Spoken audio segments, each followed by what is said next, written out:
Hello everyone, my name is Pixelriffs. Welcome back to your Final Fantasy VII live stream. How's everybody doing in the chat? Hope you're all doing very well. Hello Technical Augury, hello to everybody else who is lurking. Here we are again. Hope you guys enjoyed the Stardew Valley stream yesterday. If you caught that, if not, it should be up on Pixel VODs for you to watch. Hello Fry, good to see you. Hope you're enjoying your hype emotes. Hope everyone's having a good weekend out there. It's a little grey, a little blowy out here, a little windy. But all in all, not a bad weekend. We're getting some stuff done, biding our time until payday, so we can book stuff for family holidays and the like. But here we are. Here we are playing some video games. Going to be playing some more Final Fantasy VII, and today, hey, Stay Puft, welcome along. Today we're going to be doing some side questy stuff. We might end up doing the Wutai side quest later, but I've decided we probably need to go and see what's going on at the Junon Reactor. But first, a little bit more Chocobo racing, just to break us in nice and easy. A quick return to the Gold Saucer. We have ourselves a wonderful yellow Chocobo.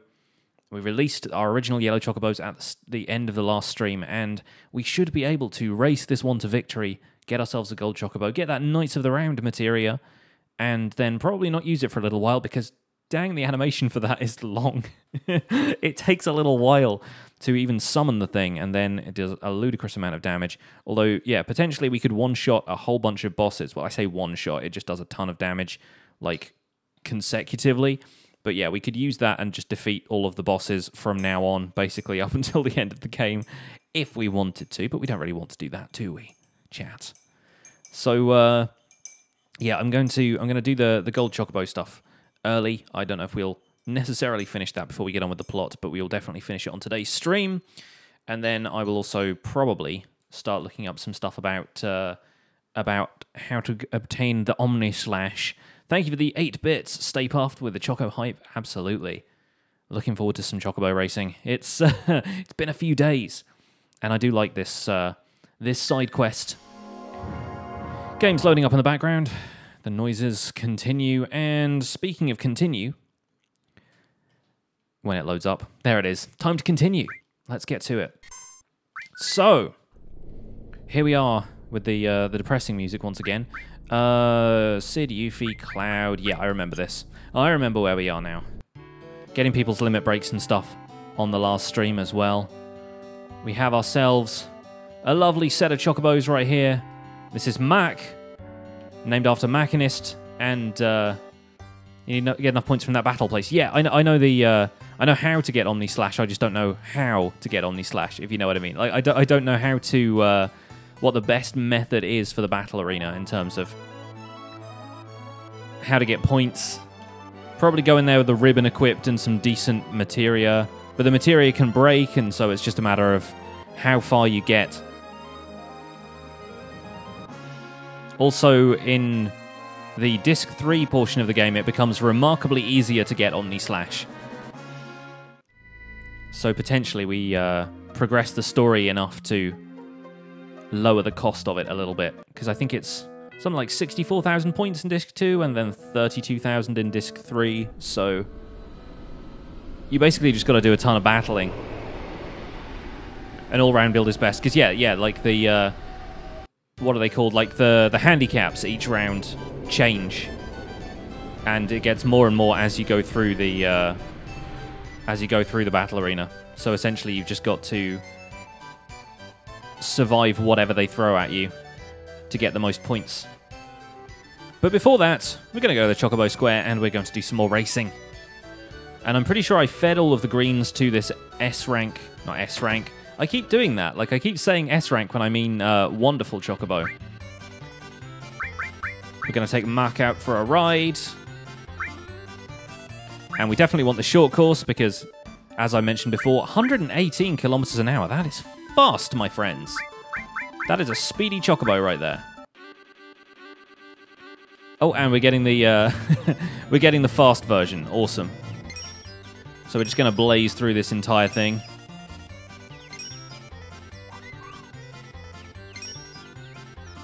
Right out of the gate. I don't know why, but sometimes, yeah, it runs these things at like twice the frame rate or something.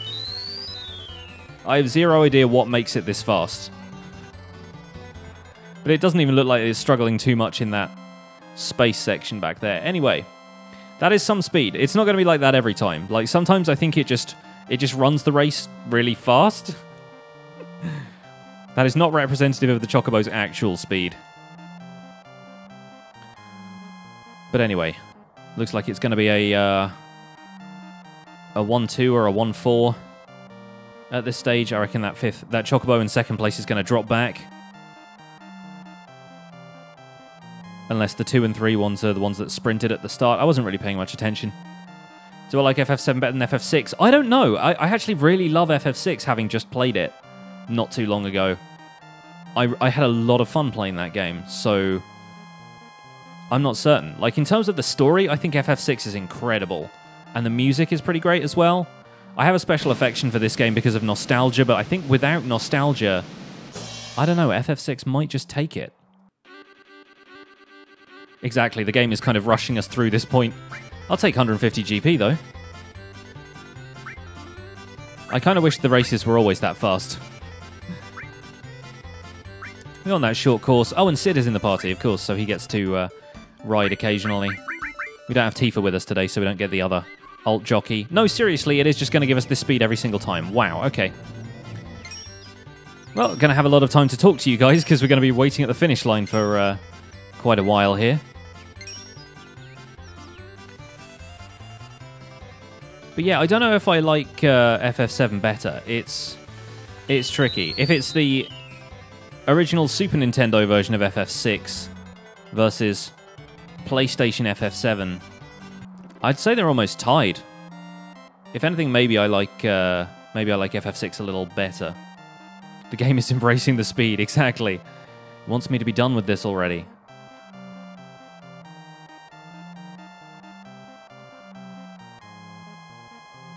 It knows we got places to be. It wants me to go find that Huge Materia.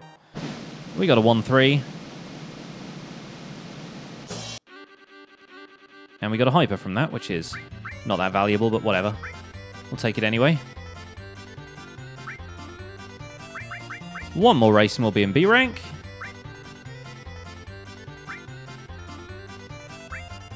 What's everyone been doing with their weekend? What are you guys up to? Just watching streams? Yeah, see, here you go. This is the slower race. Doesn't start everybody off at warp speed.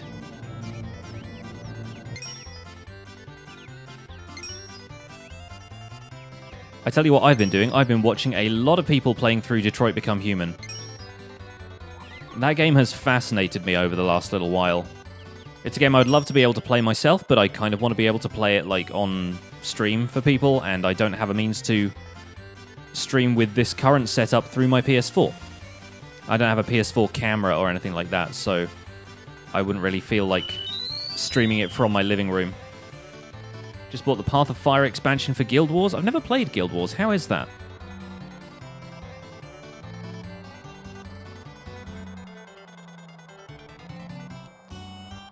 But yeah, Detroit Become Human is a really interesting story. Like, I don't know how much you guys buy into the branching narrative games.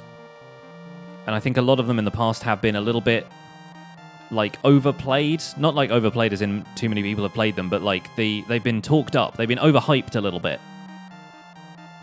in terms of what they're capable of. But I think Detroit Become Human might be one of the first games that has genuinely excited me with how many different ways the story can go. Obviously, there's a fixed story. You can't do absolutely anything, but there's a lot of variation in there. It's kind of exciting. Over-pixel hyped, yeah. Story's quite good for an MMO. It has some great variance between exploration, combat, and story. Sounds good. I never really get into MMOs just because I can't spare the time to get as immersed in them as I would like to. Like, I never played WoW or anything. Also, it's a David Cage game. Of course, it'll be great. That's the thing. Like, a lot of people have many, many criticisms about David Cage. I've definitely like heard a couple of reviews from people who I normally trust to provide insightful and entertaining commentary on this kind of stuff. They did not like Detroit Become Human. But I feel like sometimes people are critics for the sake of being critics. Sometimes people demand more of a game instead of an interactive story, which is what Detroit is. It's not really a game so much as just a different way of experiencing a movie, I guess. That's kind of the way I think of it. But I've been watching a couple of my favorite streamers play through it, and the guy who plays Connor has a pretty strong Twitch presence now. He's been promoting the heck out of the game, promoting the heck out of his own streams. He's been streaming it with his fiancée, who's also a couple of other characters from the game. They have a fun little setup. They've got like the little LEDs on their heads and stuff. Gonna wait to play Detroit Become Human? Yeah, it's worth the wait, I think. It's also best if you can avoid being spoiled for it in the meantime. But I have to say, it's still a game that I would probably want to play myself just to see some of the outcomes that I didn't get to see from other people's playthroughs. Yeah, the guy who plays Connor has an incredible voice. And it's really funny watching him play the game as himself.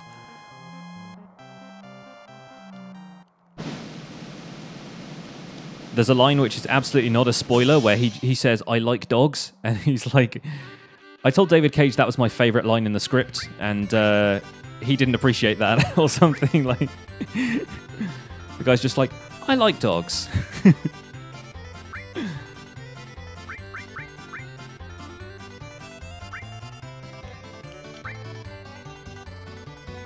Nope. Denied. Sorry, Sid. But yeah, the game does have the most adorable digital dog that I've seen. The big old Saint Bernard. But yeah, the kind of the relationship between Connor and Hank in that game, again, trying not to give too much away for people who haven't seen it and want to play it themselves, is just a really great relationship. Like, it's a really, really cool way of exploring the relationship between an android and a human when they're kind of forced to work together, I guess. And I love Clancy Brown. Clancy Brown plays Hank, and he is just the best. He seems like a really nice dude as well. He's got a Twitter account where he's just like, just promoting stuff and tweeting about baseball a lot of the time. He just seems like a really down-to-earth guy.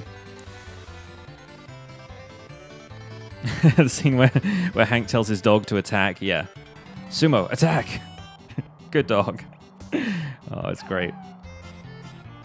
I like St. Bernards as well. They're really cute dogs. Or St. Bernards, if we're from the US. I find it really funny. I don't know if you guys ever watched Lost, but there's a character in that called Bernard, or Bernard, and Dominic Monaghan, who plays Charlie, who you might know from Lord of the Rings as well, as Merry, calls the guy Bernard after the guy's wife has called him Bernard a whole bunch because she has an American accent. And I was like, it sounds like they're not talking about the same person, like Bernard or Bernard, you know? It's like, it basically sounds like a different character. First playthrough you had to stop playing because you were laughing. Yeah, it's got some great moments of humor in it, which is good because a lot of the game is a little heavy. It's a little grim in places, but it's a really important, not an important story. I don't know. Like it's a great, almost like cautionary tale about technology. Talking about Detroit Become Human again, not Lost. I don't know what Lost is a cautionary tale about. Having skeletons in your closet, maybe. But yeah, I've been watching people's playthroughs of Detroit. This was one of my favorite parts, the Chocobo Breeding. Yeah, I loved this part of the game when I was younger. And I still like it now. I am kind of tearing through it in a way because, you know, when I was younger and when I wasn't streaming and when I was just playing this game because it was one of the only games I had, I could really savor these moments.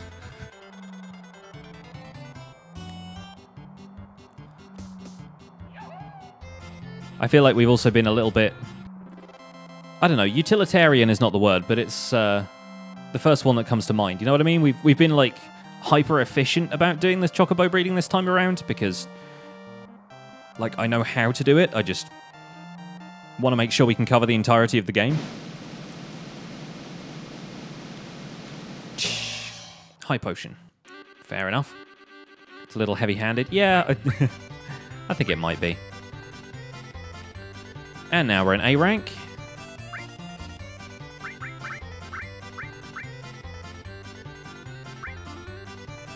We'll go with the short course again. We'll let Sid ride. And is Joe here? Joe is not here. Okay, cool.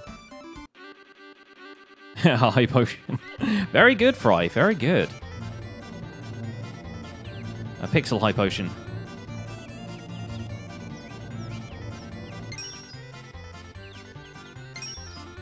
Sterile. I guess, maybe. I don't know. I feel like we haven't been savoring every moment and kind of... I think we've been pacing ourselves, but...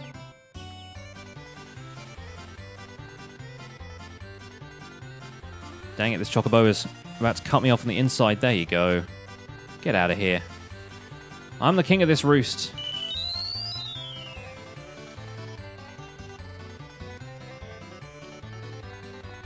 I feel like when I was younger, I would just get a ton of Chocobos and race them and not really mind.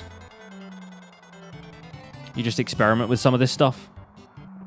Whereas in this case, we've been a little bit more clinical, I'd say, about it.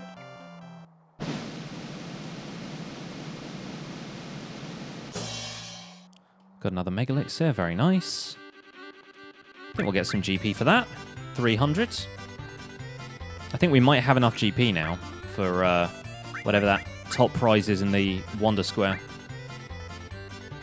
We really celebrated when we got the wonderful Chocobo. To be fair, yeah, we did, but that's because it took a while.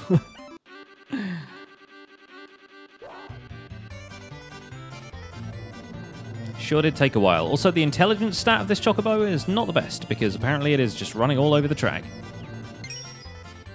When you had Cloud hit Sid and lose the Chocobo. Oh, those were the days. You remember the times we had. That fateful Thursday.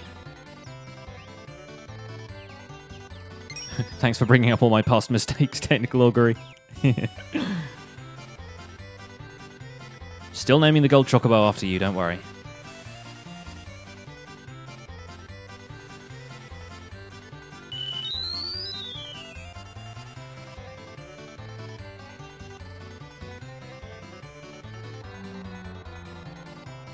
Looks like we are going to be comfortably through A class here, unless Joe turns up in the last race to ruin our fun. And then we actually get to call this thing an S-rank Chocobo, because it will be. Another 1-3 tickets. Going to call this now, it's going to be a Hyper. Oh, apparently not. Apparently a Fire Fang. It was funny. I'll be fair, it was funny. You can only laugh at these things. No point in getting mad. Give me that short course. And no Joe whatsoever. A clean sweep. Excellent stuff. Yep, those two are going to tire themselves out nice and early. It's like letting the kids run around until they get tired and want to go to bed. Wonder how the HD remake will make the Chocobos look like. I think if they include Chocobo racing at all, it's going to look pretty spectacular. It's not even an HD remake. Like, calling it an HD remake kind of... I don't know, doesn't quite sum up exactly what they're trying to do with it. It's like a full-on... It's like a new game. Or it's gonna be. It's not a new story, but it's a new game. If we ever get to play it. Which might take a little while. Revamp. Yeah, I guess revamp works. Final Fantasy VII revamp. It doesn't quite have the same ring to it, I guess.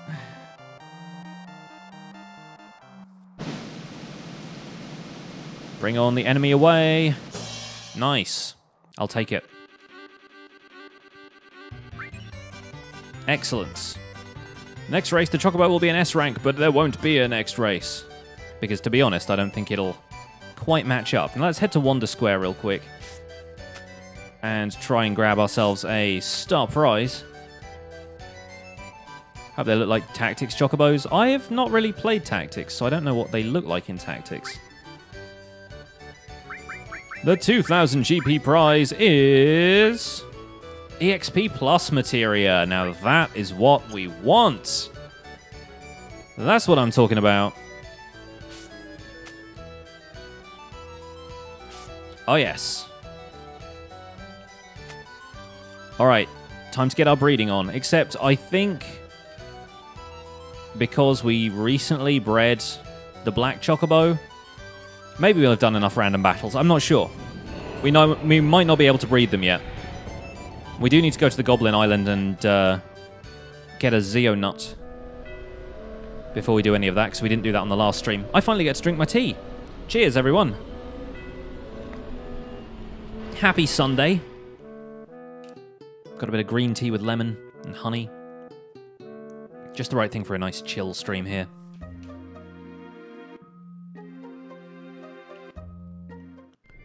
Drop in the high wind and make for those Goblin Islands. Which I think are these ones out this way. They're still on the map, but they don't have any towns or anything. Did all those random battles looking for the wonderful Chocobo? Yeah, I think we should be okay. Is it this island? I think it might be this island. It's one of these anyway. Gonna save really quick. Oh, yeah, it's Happy Father's Day to all the dads. This is Goblin Island. We nailed it. You there with the forest. And we probably need to give somebody the steel materia, thinking about it. Who has room for it? We'll give... is Goblin Punch an enemy skill in this? I think it might be. Let's take the Chocobo Lure off. We don't need that anymore. Ever. And we'll give Yuffie that steel materia. Da-da-da-da-da-da-da. Ba-ba-ba-ba. Nice.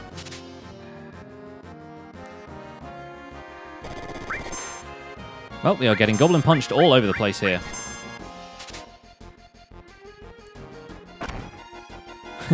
Or just occasionally punched.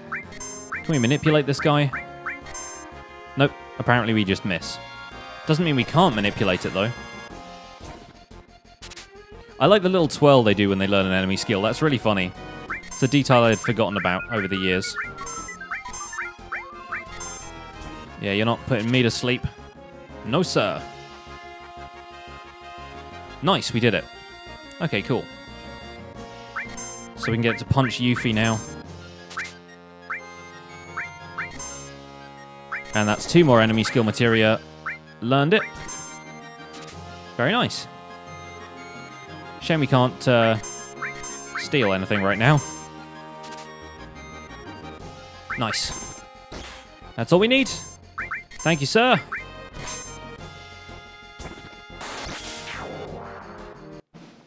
Transaction complete. See you later, Goblin Forest. Have you gotten all the enemy skills before? No, I haven't, actually. I never really bothered with some of that. Which is a shame, because the enemy skills in this game are pretty good. Like, we've been using some of the magic from pretty early in this game. Also, Big Guard is, like, the most helpful spell ever. But no, I've never done the full sort of checklist of all the enemy skills before. Did I save on the world map? I think I just saved, but I always do it automatically and then forget whether or not I did or not. Hey, Zaron, welcome. Good to see some hype in the chat. How you doing? How's your weekend? Okay, now we've saved. It says so in the top left corner, so I believe it. Let's mate some Chocobos. Sidequest Sunday hype. Oh, Auntie Lammy. Didn't realise you'd never seen this before. This one. And this one. Wait, that is Iris, right? Yeah, it is Iris. Okay, just checking I wasn't looking at the green one by mistake.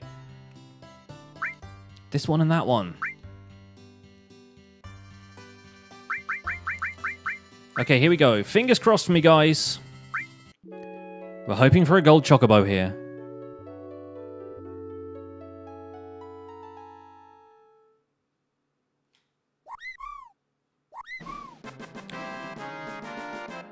I don't know, that looks kind of gold to me.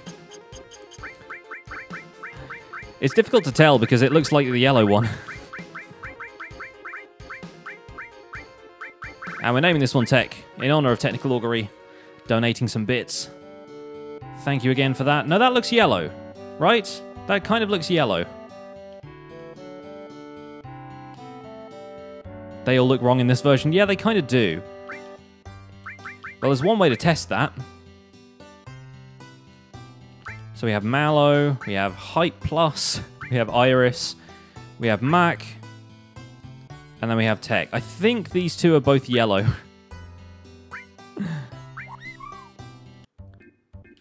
The way to test this for real. Yeah, that looks like a yellow one. Looks like we didn't quite get the Chocobo we wanted. Yep, it can't go into the oceans. Okay, right. Time for a reset then. Oh, that's a shame. Time for a reset.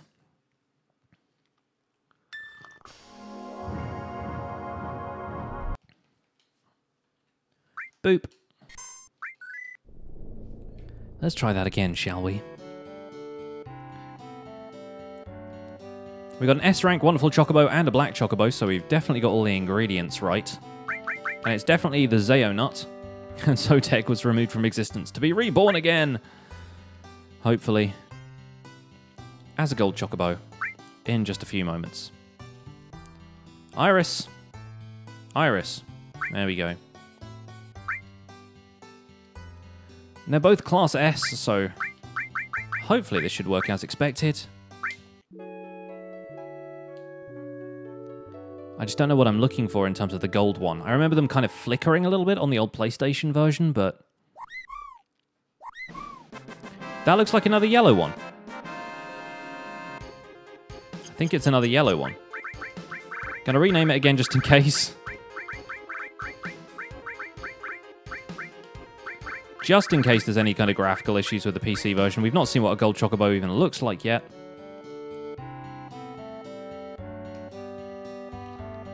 Yeah, that looks suspiciously yellow. All right. I think maybe the beak ends up being a different color or something.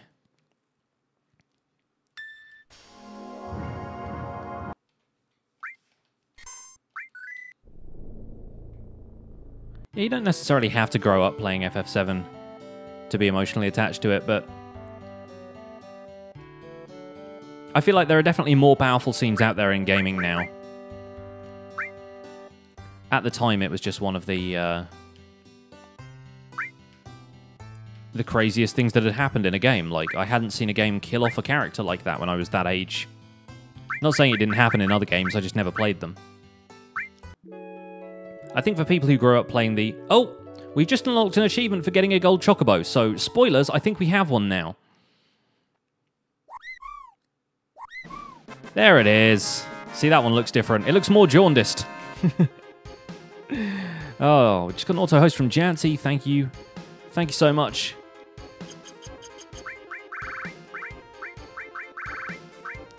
I think for some people who had played the earlier Final Fantasy games as well, there's like...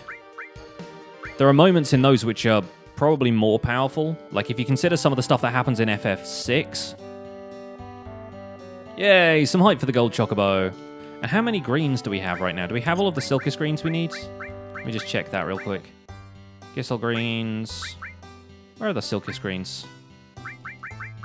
Do I have any? Oh, I do. There's some down here. 35. Okay, that's enough. Yay for jaundice. Don't applaud jaundice. Looks even more like mustard. Yeah, basically. Let's feed that.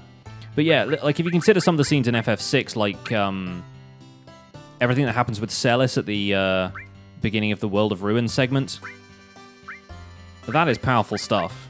And so, like, if you've already played that game and you get to this one, then maybe you're just a little bit more kind of battle-hardened, I guess. Like, you've got experience of the world at that point.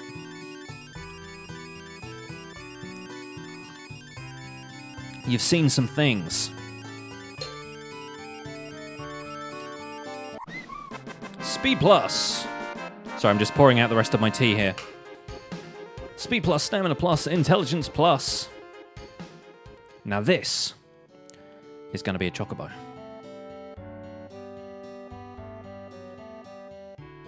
You're more emotionally affected by people's husbands never returning, and yeah, there's a fair few emotional beats in this.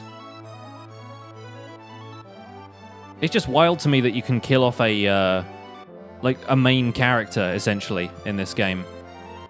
That was the thing that had the impact, I think, more than the actual kind of emotional thing of like this character is dead. More just like that's a portion of the game that just became closed to me in a way. Like that's not necessarily something I cried over, but it's the thing that affected me the most was like I don't get to play as that character anymore. That character is no longer going to be in the party. Like, we'll never get to see that character's full potential. I don't know, it's something that goes beyond just, like, the emotional impact of it within the story. It starts to affect, like, the way you play the game. It's kind of interesting, that. Waiting for games that kill the proper protagonist and have the story advance that way, yeah.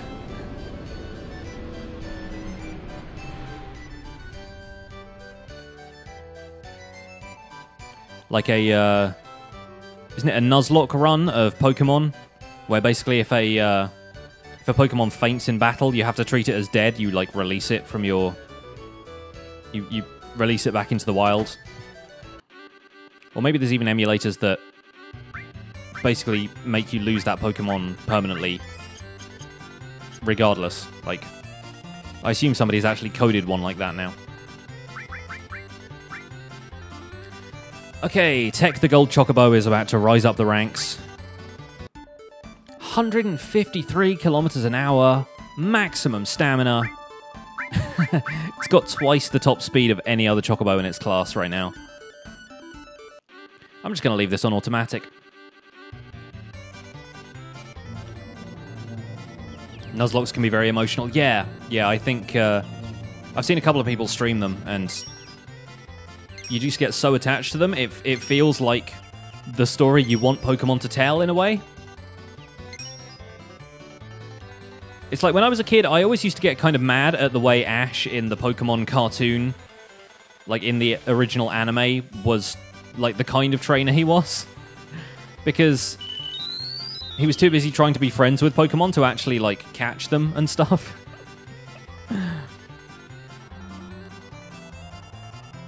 By the way, hands-free.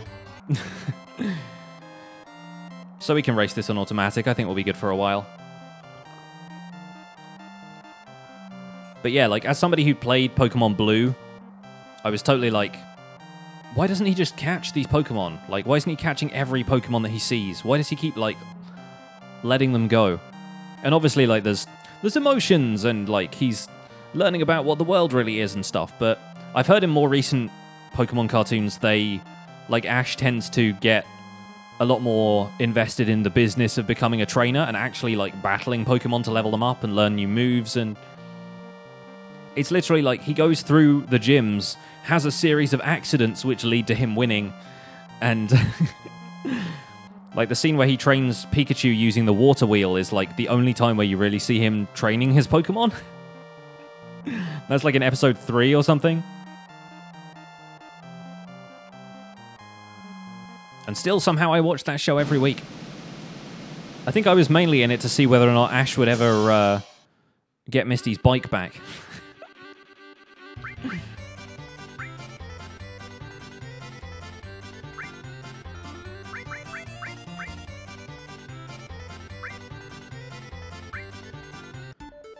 Yep, let's just stomp everybody.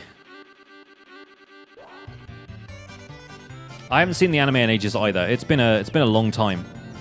I remember coming home every day from school when I was at school in the States for a year because my family moved over there. My dad had a job over there that he needed to do, and we moved with him.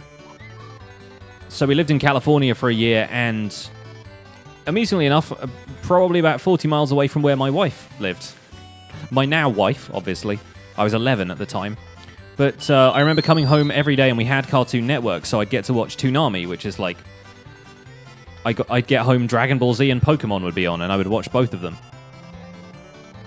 And at the time, I didn't even know they were Japanese cartoons. I was just like, oh, hey, like, a cartoon. A cartoon that was, like, stylized a certain way and wasn't by, like, Hanna-Barbera, or... It wasn't like a Looney Tunes thing, but I was like, oh, this is just a cartoon. I had no idea it was not American, because it was just the dubbed versions of them.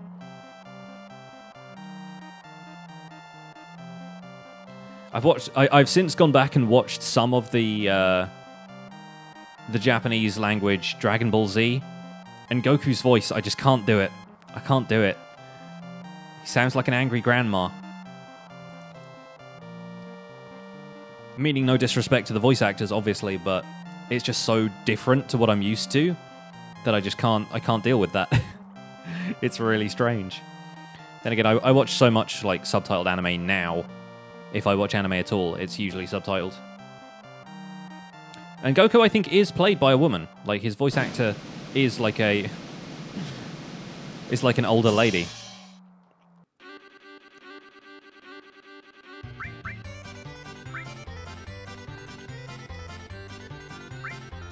It's like a lot of, I mean, like Bart Simpson is played by a woman, so it's like, it's not an unusual thing in the world of animation and voiceovers, voice acting. Yeah, I mean, the original Japanese cartoon, they are more ruthless. There's so much stuff that they censored or cut out of the American version, the American dub. I remember so vividly the arc when, I think it's the first time they get to Namek, and they completely drop any kind of mention of characters killing other characters, which leads to some really awkward dialogue, because for absolutely ages, Vegeta and all of these characters who are supposed to be these ruthless killers are saying, like, I'm going to send you to another dimension, instead of, like, I will kill you. It's such a weird, like, shift. Because they ran out of alternative things to say than, like, I'm going to just blow you away. I will annihilate you. I will blast you into oblivion. They're like, nope. We've already seen that when people die in this cartoon, they go to another dimension, and they get to train more, and then they come back when somebody revives them with the Dragon Balls. Old school Yu-Gi-Oh! Was censored so hard. I've not seen any of the dubbed or the subbed Yu-Gi-Oh! I've only seen bits and pieces of the dubbed one. Yu-Gi-Oh! Like, it was one. I know Pokemon was like this as well, but it was one of those shows that I couldn't watch just because it was like, this is really obviously to sell the toy or the card game. I couldn't get into that. I wasn't into the Yu-Gi-Oh! Card game, and that, for me, would be the entire point of watching the anime in the first place. At the time, I couldn't imagine what it would be like just watching somebody else play a game. Look at me now.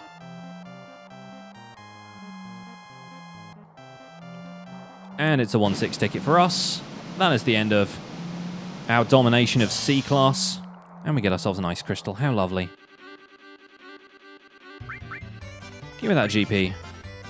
Don't know what I'm spending it on at this point, but may as well have it. Really wish you could exchange it for battle points somehow.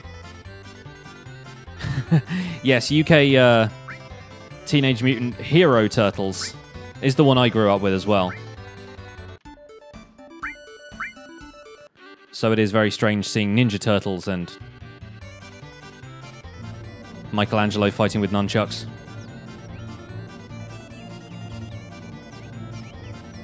The Shadow Realm was never real. They would die in the Japanese version. Yeah, I fully expect so.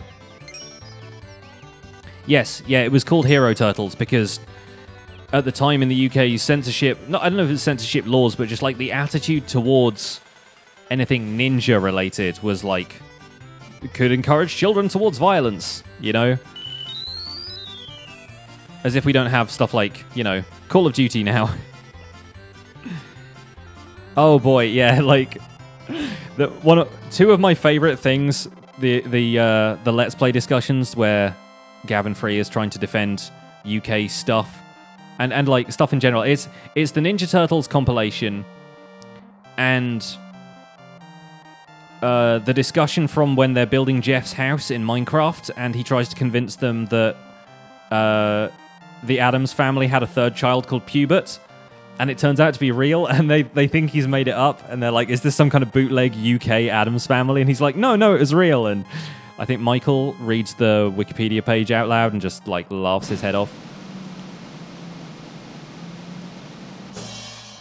For ages, you thought Ninja Turtles was the film version. Yeah, I think I probably thought the same. Or there were, like, toys and stuff that you could find that said Ninja Turtles because they were imported. And you were like, how is it Ninja Turtles? But they even changed the theme song. It was like Teenage Mutant Hero Turtles. It was completely different. But yeah, the Puber Adams thing is just... Oh, it's so funny. Laugh my head off at that. And that was like... At the time, that was like the golden age of their Minecraft videos. I feel like they've made a bit of a comeback lately. Like, I sort of skipped out of a section in the middle there, and now they're playing on PC. I'm watching it again because it feels fun to watch them start out and just be terrible at building. But I'm a builder. I can't, you know, I can't expect everybody to be a builder. It's funny because the longest time, like, Jack's whole thing was, I'm going to build a house. And he never got better at building houses.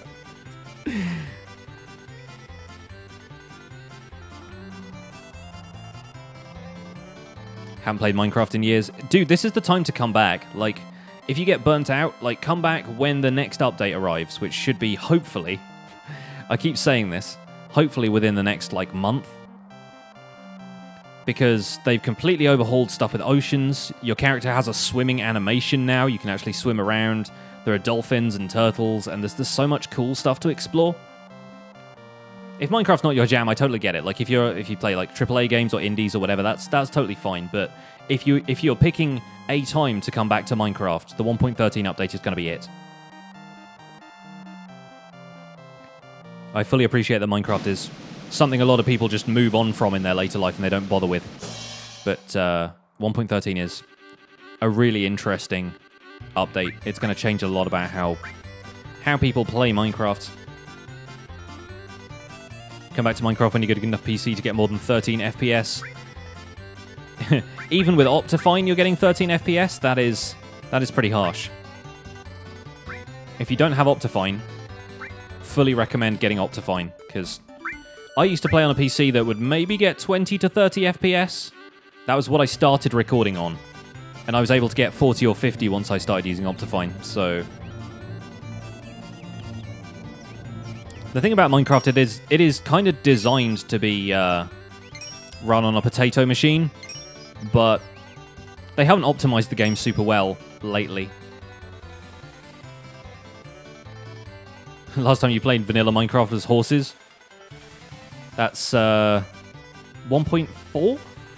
Like full release 1.4 or 1.5? Minecraft Season 2, anyway. It's a long time ago, man. But then if modded is your jam, then that's totally cool.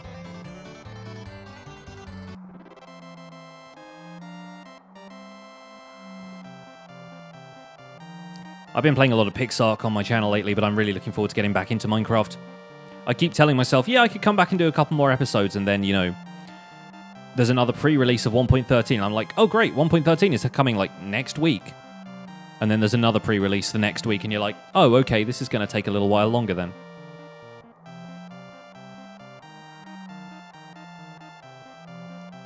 See, I started playing Minecraft on the Xbox version, which meant that it was a few updates behind. So when the PC version was just getting, like, mesa biomes and stuff, I was playing on a version that you'd only just got things like ender chests and strongholds, sprinting, that kind of stuff.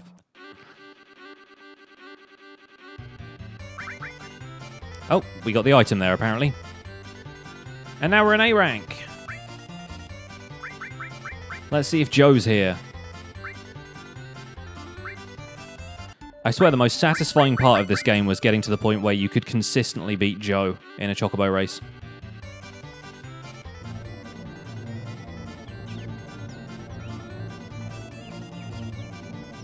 I only started playing Minecraft back in the day because Yogscast was new. I actually got into Minecraft because of Martin from Yogscast.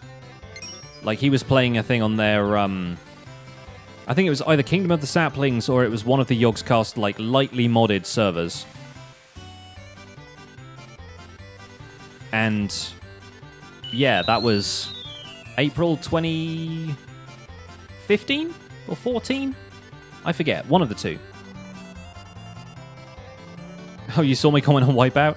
It's funny how I rarely comment on Achievement Hunter videos, but they, occasionally I'm just like, hey, you could learn something. It's a teachable moment, you know? I was like, let me tell these guys about spectator mode.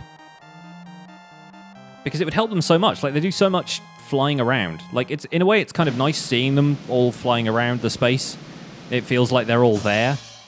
But I feel like Gavin, especially, because he's a camera operator, he could do so much with spectator mode that would improve their videos. Some stuff hurts to watch. Wipeout is one of them. They did a couple of videos lately where they were trying to get the achievement for getting a ghast into the overworld and then killing it. Oh man, that was fun to watch. Considering I do the Hermitcraft recap and I watch people who play technical Minecraft, and their way of getting a ghast into the overworld is making like a ghast catching machine that does it really reliably.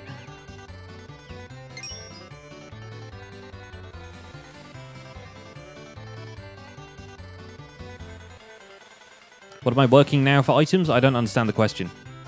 Like, what am I racing for right now? I just want to get it to S rank. I just enjoy the racing. Once you have a gold chocobo, you don't actually need to race it. I just kind of like doing that. I feel kind of compelled to get all of my chocobos to S rank regardless.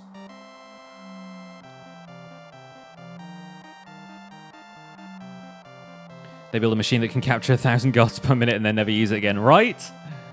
Well, if you're Mumbo, you do that. If you're Tango and Impulse, you use it to leave a ghast outside False Symmetry's base and things. The thing I love about Achievement Hunter, which you don't get from like Hermitcraft videos, for example, is that all 6 of them are in the game, like even more now because they've started using some people from their like the kind of support office team, and Lindsay turns up and Trevor turns up and Alfredo turns up, and they're always all of them in the game. Like it's never less than 3 people in a video, and so you get that group dynamic, which I absolutely love, and I really wish happened more on traditional SMP servers. But then some people like to use it as a single player thing because they don't have a single player world or whatever, or just because people aren't around. But Achievement Hunter go into work every day to record videos together, and that group dynamic is so developed that they're always funny, regardless of what they're doing. The Dusk Boys, oh my gosh, the Dusk Boys. When the oxygen gets real low. Oh, I thought I was getting more points for items? No, I think I have everything I need to get right now, in terms of like GP stuff.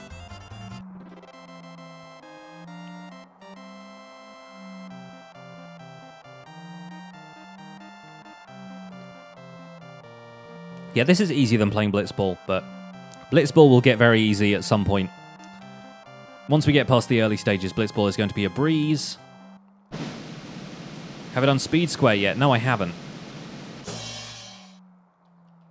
Do you actually need to do anything at Speed Square? I always thought it was just a weird, like... It was just an on-rail shooter. I didn't see the point in it, but maybe I was just bad at it or something? Do you get, like, a prize for doing it or something? Must be an aspect of this game I have missed, if so.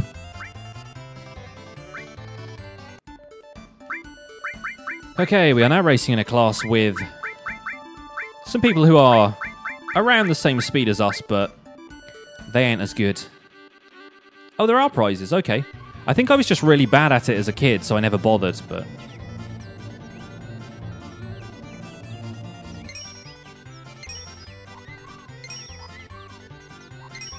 The whole on-rails shooter thing didn't really appeal to me. I felt it was like really difficult to control with a PlayStation controller.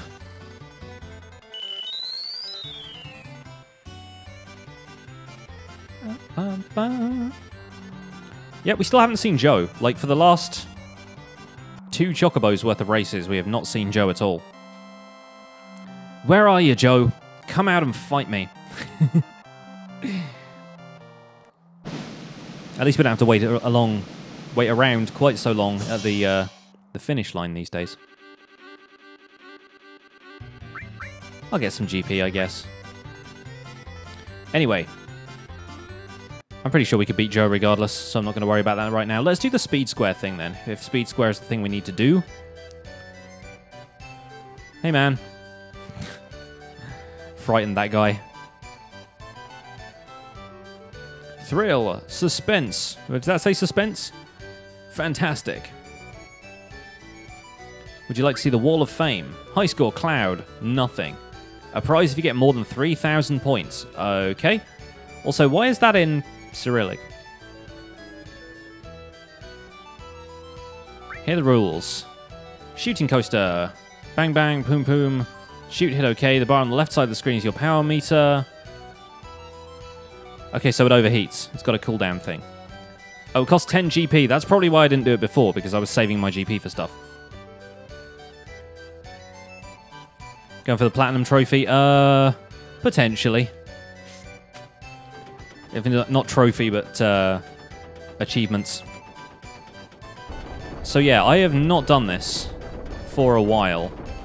So I don't expect I'll be very good, but let's find out.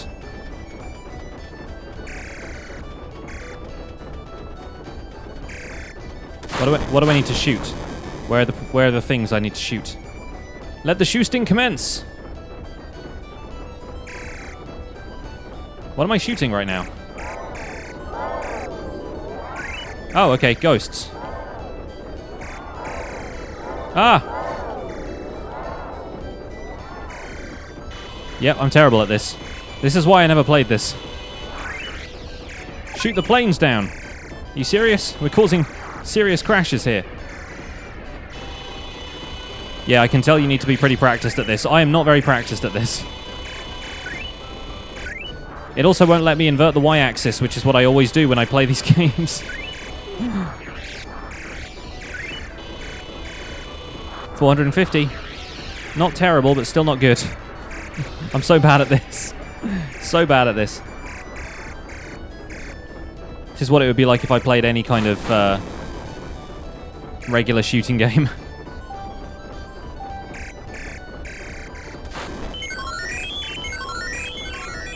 That's also a really loud noise. Shoot the stars. Shooting stars. Man, this is terrible. I'm really bad at this. Oh my word. Ah! Shoot the icicles. Oh, you actually do shoot the icicles. Okay, well that's easier. I can do that while they're falling from the ceiling. 40 points, 50 points. Shoot the sparklies. Ah!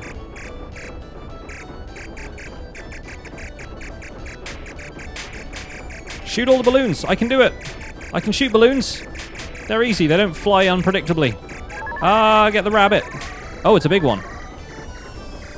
UFOs. And rocket guys. Bullet bills.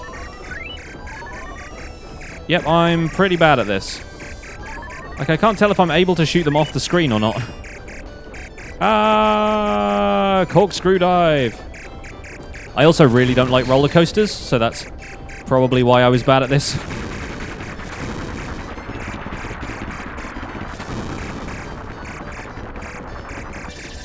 Just shooting randomly in case I can shoot any of this stuff. Okay, this looks like the end to me. Pulling back into the station. Oh, okay, it's a UFO we can shoot.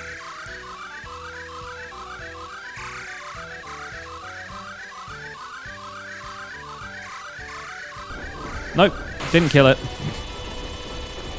Ah! The planes are back. Okay, that's the last of the stuff we can shoot. 1850. Pretty terrible.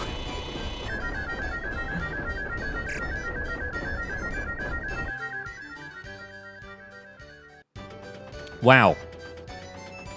Yeah, that was appalling. GG, folks. Don't think we're going to get better than that, to be honest. 1850 points. No prizes for you.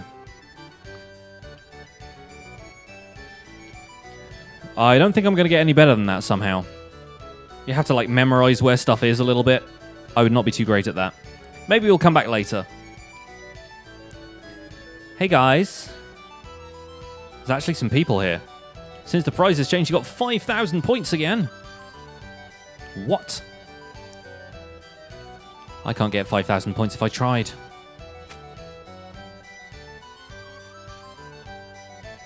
The UFO has a ton of health, but it's worth 1,000 or 1,500 points.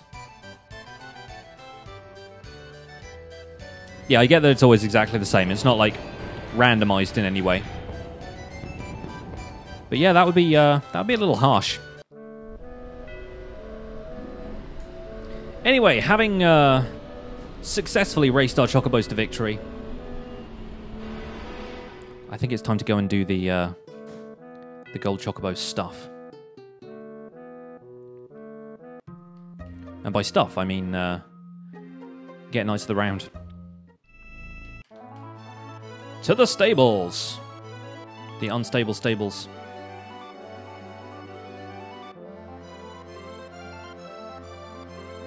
So I reckon order of business is get Knights of the Round, Junon Reactor, and then if we've got time, Wutai.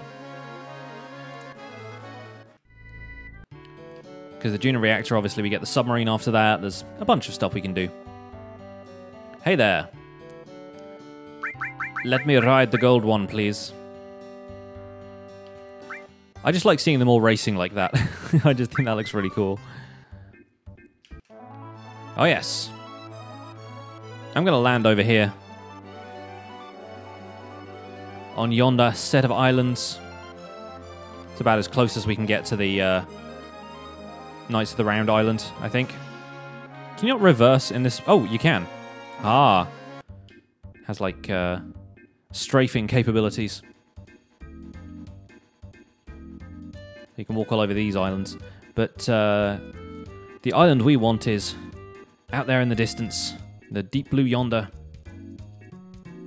There it is. Oh, friends. We are about to get the most powerful materia in the game. There she is. Oh yes, got an achievement for that as well. Knights of the Round. Let's see exactly, like, I never bothered with this stuff when I played the game originally, but let's see quite how much that affects my stats. Knights of Round. +8 magic. +8 magic defense. -10% HP, which is easily countered with an HP plus materia. Oh boy. That's some pretty hectic magic increase. That's the stuff right there. All right. So if we want anybody to be a summoner, just load them down with Knights of the Round and a couple of other magic materia. Do do do do do do do do do do do do do. Good luck maxing out the level. Yeah, I think that's going to take a lot of grinding in North Crater if we want to do that. Which I don't think we'll necessarily do. Anyway, let's pop the Chocobo away. And let's go to Junon. Let's show it off once at least. Yeah, no, we'll definitely use it. We'll definitely use it. To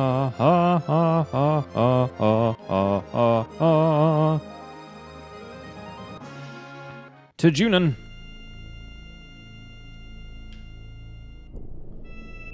I ain't even gonna save.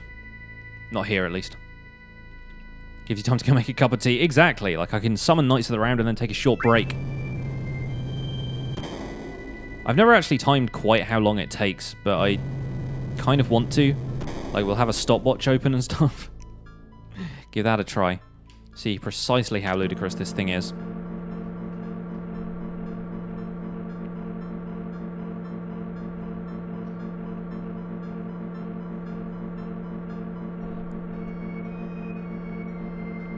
It's like the equivalent of Omni Slash in terms of damage. Alright, I may as well save here. Da, da, da, da, da, da, da. And I'm going to keep Sid and Yuffie with me because they're learning their limits right now. Bloodfest. She's got Gauntlet, he's got Hyper Jump. Should be all good. Oh, wait a second. I just thought of something. Is there still anything we can get in here? I thought there was occasionally an item in here. Maybe I got it earlier. I don't know. Ba, ba, ba, ba, ba. Look at this guy hawking his wares outside the shop. Ah, here we go. They're all like, where's the cannon gone? Doesn't it feel like we're missing something? It's funny, it was there when we got to Junon. Making pizza right now, Zaron. Awesome stuff. Save a slice for me. Da da da da da da da da da da.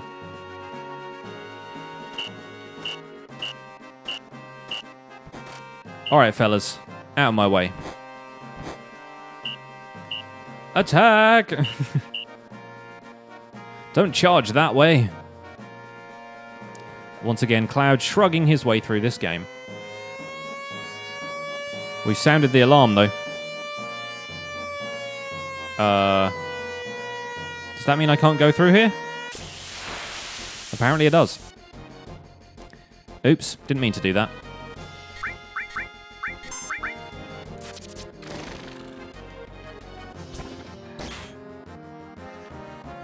Oh, the door's on the side? Okay.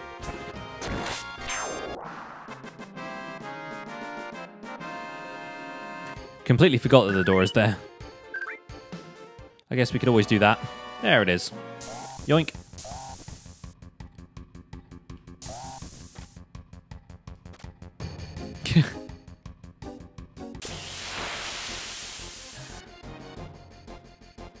I like the way... I chose to interpret that as like, what if both of us die?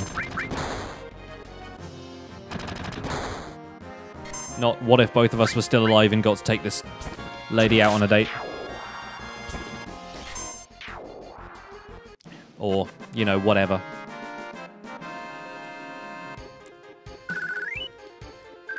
Men, am I right?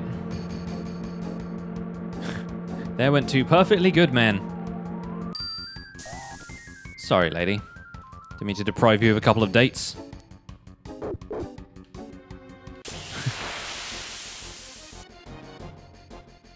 Ba ba ba ba ba.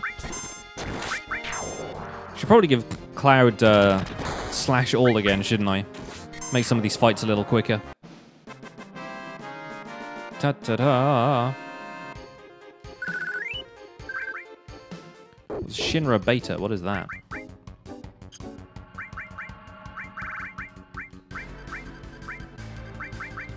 There's slash all. Oh yeah, I could give Sid Quadra Magic as well. Just link that up to Ultima. For the best time.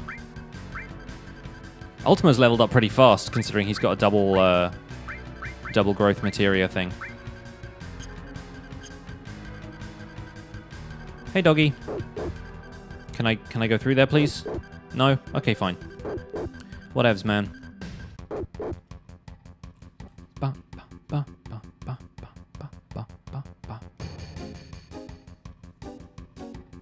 Such tense music.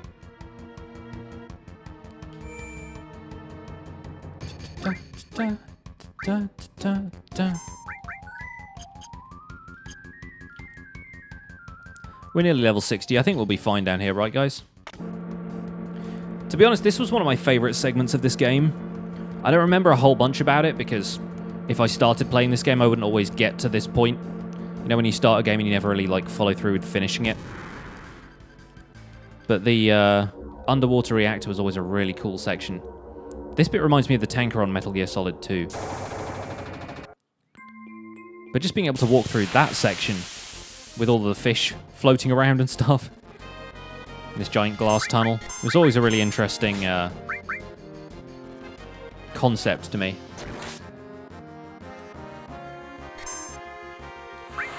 They'd have a reactor out here at the bottom of the ocean.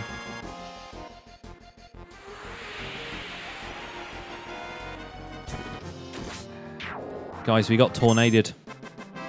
Tornade waved.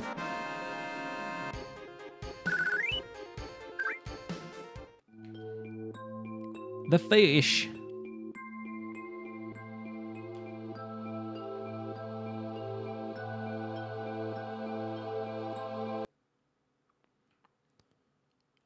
And boop. And then look. The water's traveling upwards, so we must be traveling downwards. That's how physics works. Here it is. And once again, the excellent view here, like the dramatic scrolling of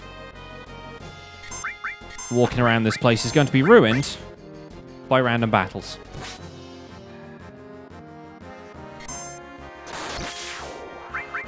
Now that was pretty good.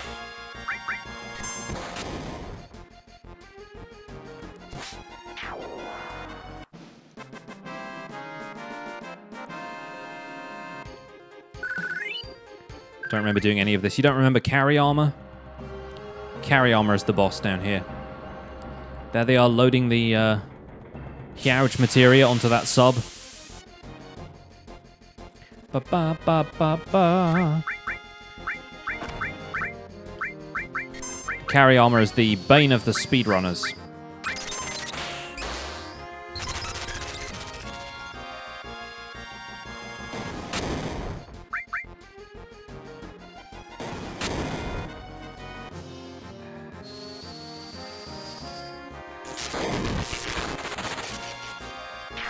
Not bad.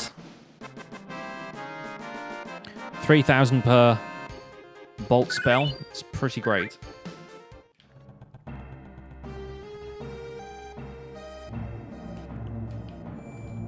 And save.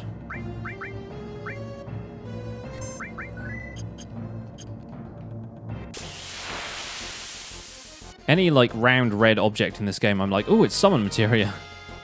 Nope.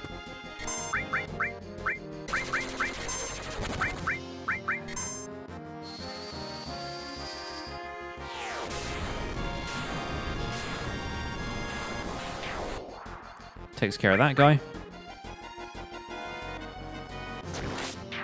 I think I may have just had Sid attack Cloud again, but probably because that guy was going to die first.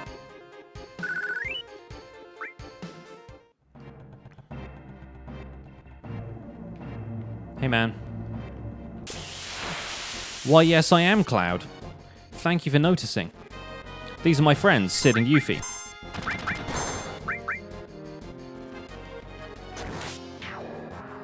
Do you have a moment to talk about our Lord and Savior Sephiroth?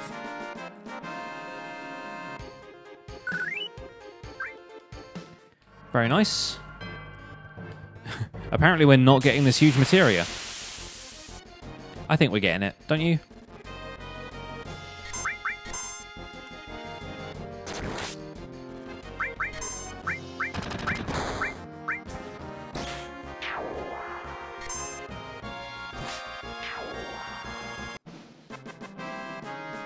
I think we're getting it. All was born. Happy birthday. Oh, these guys have guns. Look out.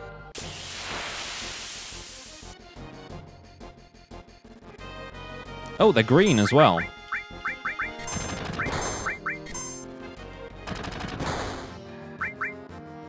Wow. That guy gets to fire at me 3 times for some reason. You know what? I feel this is grossly unfair. Have some comets.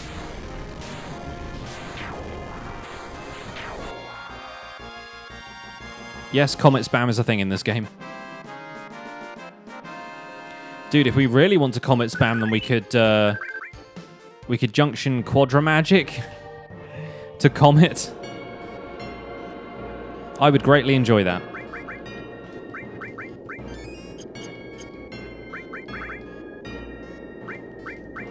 Where is Comet? There's Comet. We can take Steel off.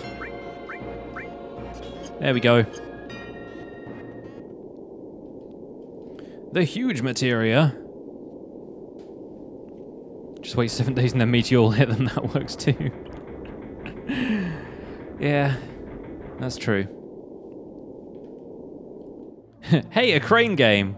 That's awesome. I don't think I ever brought Yuffie here the first time around, so I haven't seen all of the dialogue that happens. That's all the replayability in this game. The replay value is just in seeing what the other characters say when you take them here. I wonder what Aerith would have said. And I'm sad now.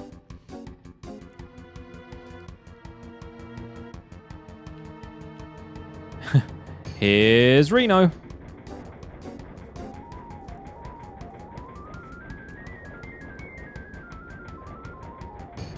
There's teardrop materia. There's carry armor, lurking in the shadows, pretending to be some sort of dock machinery. To be fair, it probably is some sort of dock machinery, and they're just like, hey, fight these guys. It's amazing how it blends into the background, though. Hey, Reno. We're not going to help load. We're here to take the materia. You want me to do manual labor? Give it to us or else. Which is it gonna be? The or else part. Bring it, Reno. Nope, apparently not. Get to fight this guy instead.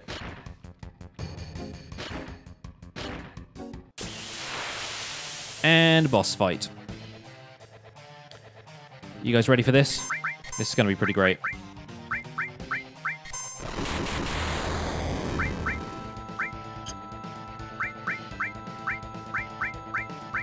Just in case it survives that.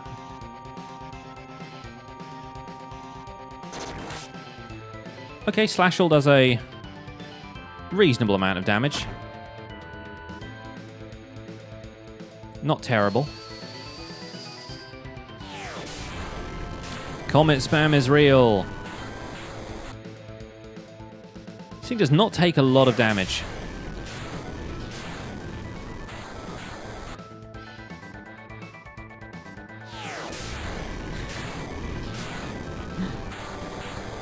It's the Perseids.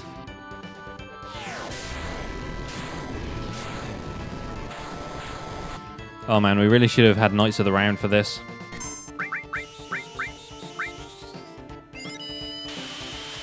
Now, Big God is going to reduce the amount we heal by here, but that's not a huge problem. Magic Breath? Sure, why not? Trine. How about Trine? I bet that'll do a lot.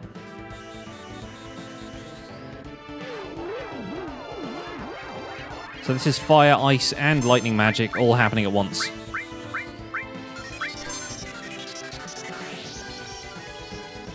Yep, turns out that works. Unfortunately, Yuffie doesn't have it. So I guess just cast Bolt on the middle bit and see what happens. Ow. That's an absurd sound effect. Oh yeah, it's grabbed Cloud now. Let's see what happens to Cloud.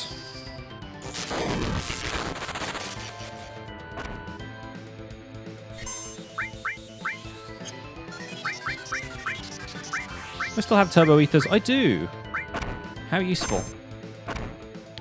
Well, Cloud's got a limit break. So now we only have one character we can use. What will Yuffie do?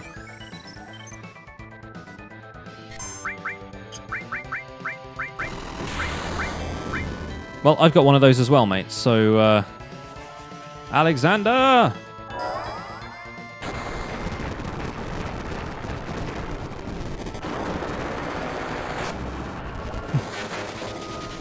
You call that a laser?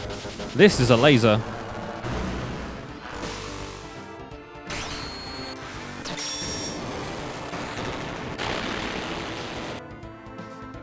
Wasn't expecting it to do that much damage because it's a holy attack, but that's still not bad.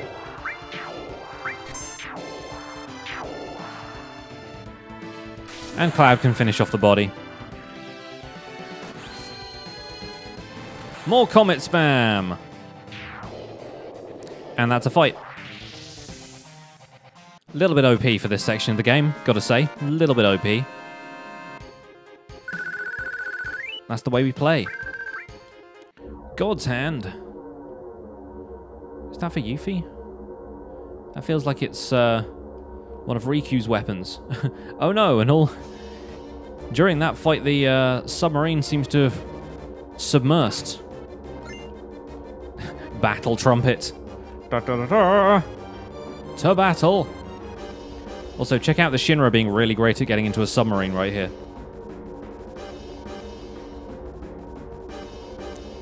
They were like stuck in the hatch trying to get in.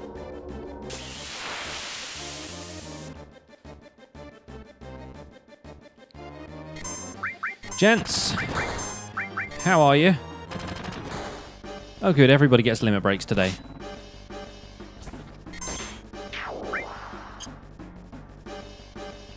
Save that for the next group.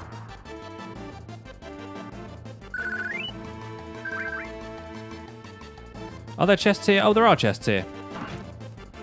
Silly me. There's the scimitar. Ah, Leviathan scales. There you go. That's useful.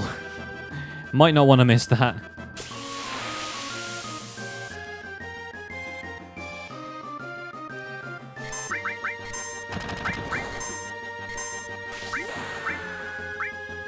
The scimitar is Sid's triple AP weapon.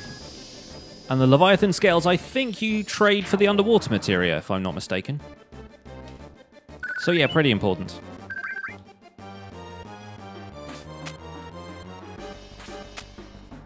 Good thing we did that then, too, because now he's just climbing aboard the submarine.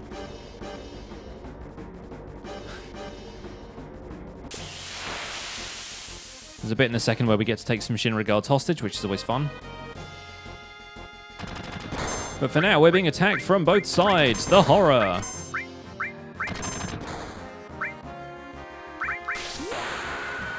Oh, they're for the thing in Wutai. How do you get the underwater materia then? Is that the Jelnica? Is that like the crashed ship that you find when you've got the sub?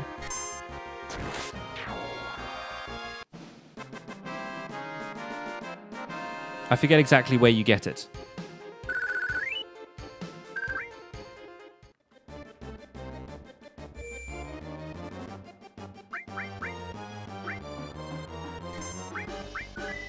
Well, it's a good thing we waited to do the Wutai side quest then, isn't it? Hey, guys.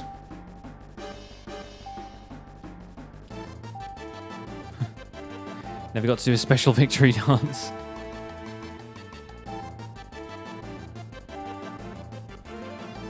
It's our friends from the parade. Morping ghost ship into guidebook. There you go, yeah. This is the only option you have in the game to not fight something, so...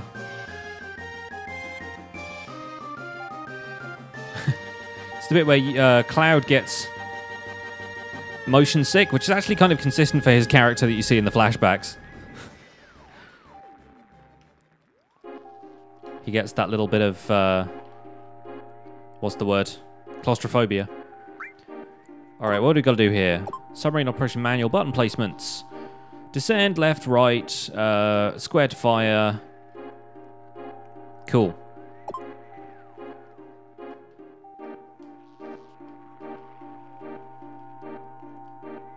Press switch to fire the torpedo. Sink the red leader submarine carrying the huge materia. Get the submarine in front of you, concentrate attack on the red leader submarine. If you lose track of the enemy, push page down and use your radar. Alright, will do. Sit in the seat. Mission starts. That's the one. Main screen on.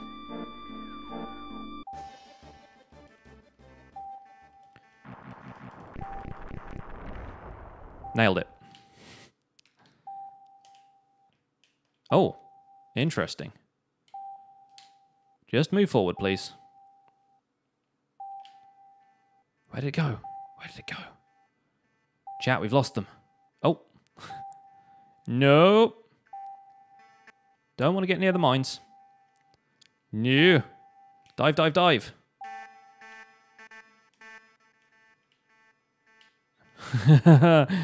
Man, it's been a while since I played this game. This is weird. Down. Go down. Or you, oh, you tilt up to go down. Okay, I see what's going on here. I was a little high there. Beep, beep, beep. Lock on and fire.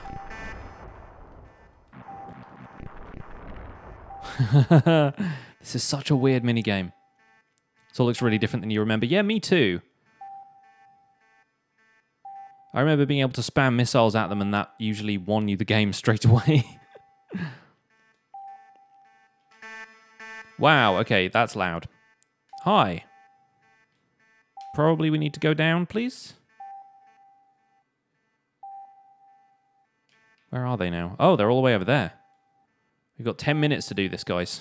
10 minutes.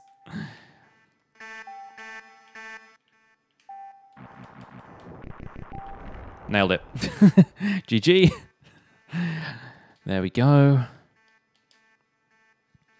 So yeah, that was a weird minigame. I mean, it made sense, but also felt a little bit... We've received a Shinra sub. Huge Materia should be at the bottom of the sea by now. Report number 2. Come in, number 2. Your time is up. You've never seen this one failed. Return to Junon Dark. We will transport the Huge Materia from the airport. Junon Airport. Forget about the Huge Materia for now. We'll have to get that later. Swoosh. Oh, and he just parks it for you. Hands-free. How to drive a submarine. Players can get on and off in bays like this one. Nice. Remember to go and get the materia. We will. We'll do that later. He said forget about it for now. I'll forget about it for now. Alright, have your 10 gil. I'm a gillionaire, man. I don't need it.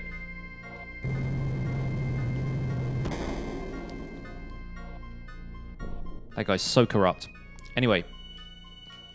Oh, you can't use the menu in here. That's weird. Never knew that. Maybe it's because it's got a cutscene thing going on here.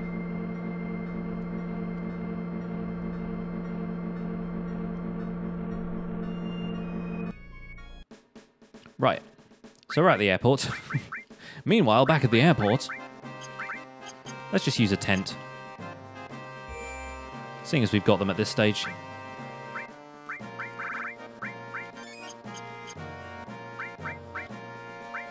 And save. Alright. Now what is this? No. Items, please. What is the God's Hand? Where is that? Oh, it's for Tifa. Of course it is. It's a glove. Makes sense. Hands. Duh. Also got the Shinra Beta, which is... What is that? Nothing special, apparently. Women's armor that nullifies fire, cold gravity, and holy. Ah, the 4 things that can harm women. So yeah, we could maybe equip that to Yuffie, but it's less defense, it's slightly better magic defense. No biggie. Crystal Bangles, generally better. We could also have Yuffie do a little bit more damage if we wanted to. But I like having double AP growth on Materia. It's kind of useful, you know? Anyway, here we are at the airport.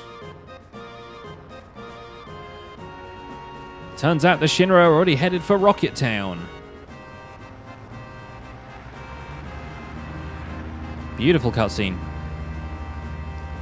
For a second, I did think it was just going to fall into the ocean after that. Welp. We're too late. Oh no! The Huge Materia! He's so dramatic. Where's it headed? To Rocket Town, of course. They're going to smash the Huge Materia into the sun or meteor, one of the two. I forget which. Peace out. Ba, ba, ba, ba, ba.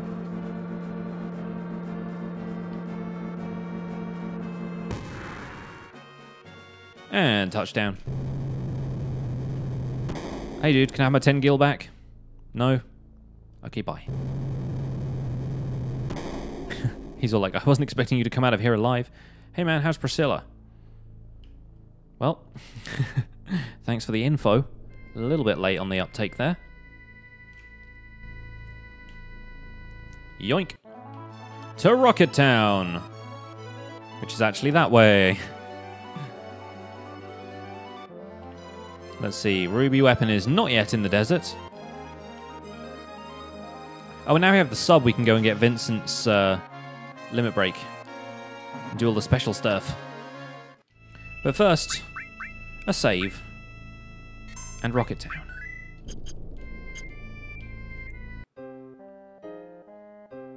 Ah, this music is back. Hey man, there's a bunch of Shinra people here messing with the rockets. Good thing we got Sid with us. Ta-ta-ta, ta-ta-ta. Let's go drop in on Shara. T! Nope, turns out she ain't here.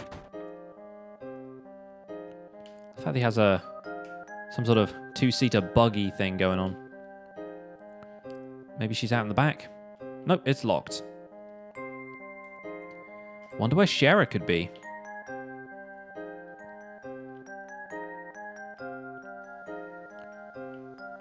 Hey guys. A spectacle. Getting excited because there's stuff about to happen. Those terrorists. Ah yes. It us. The terrorists. Comment spam? Comment spam.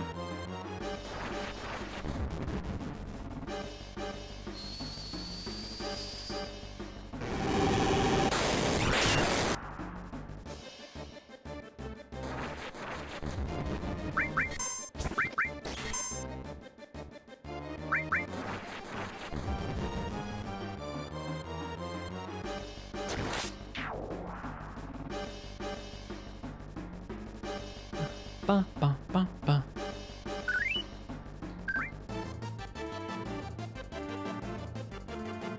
Hey, my dudes. So many Shinra soldiers died on today's stream. Or they fainted, because this is Pokemon.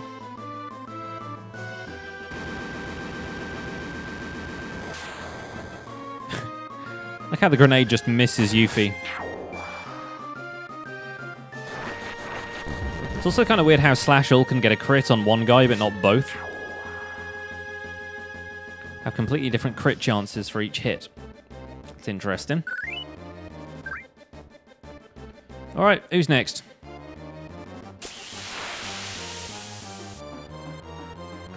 I like the way the guys in the more kind of organized uniforms, like the captain-looking uniforms, always turn out to be these weird beast guys with the claws. What even is that?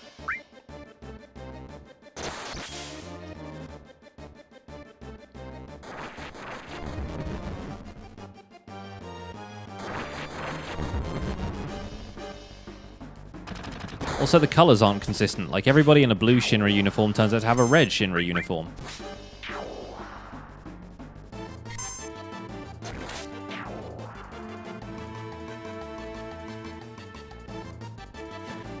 Yuffie gets all overbalanced and hyper.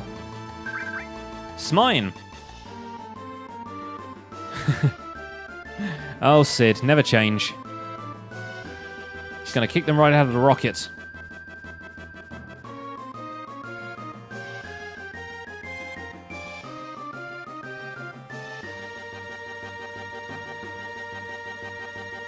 Oh, hey, it's Rude. He is rude. Shame we don't have Tifa in the party. Rude actually has time to fight us, unlike Reno. Because he's a gentleman.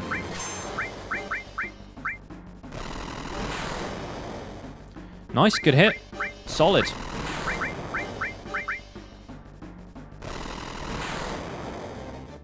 I like what you got there. Got Moxie, I like it. Keep firing at me too.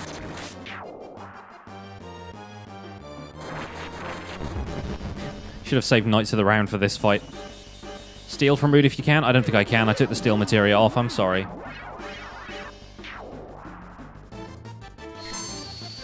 You can't change materia during battle, can you? There's no way you can do that. Didn't think so. I can manipulate him. Then maybe he could just give me the thing I need to steal.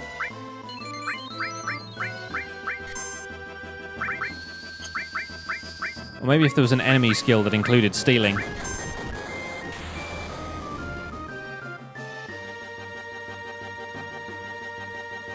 And that was Rude, folks. Oh, you can fight him again anyway? Okay. Fair enough. I'll make sure I have the steel materia on me next time. They got us. I'm gonna walk right over you, buddy. Rude of the Turks should have been... Rude of the Turks. Look out, it's that one guy.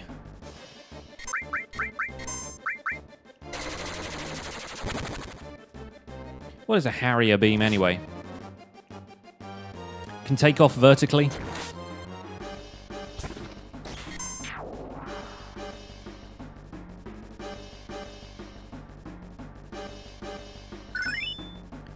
That's a mastered revive materia. Urgh. Okay. It is probably time to see if I remember the code for the rocket correctly.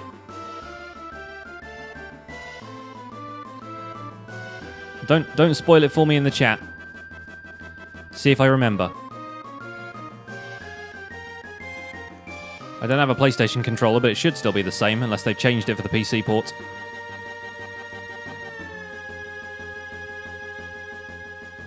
So Sid decides that this rocket is going into space anyway.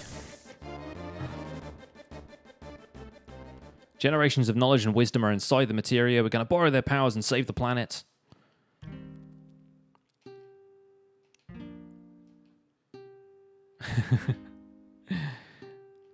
This is a really interesting conflict with Sid's character and our party's, like, call to action.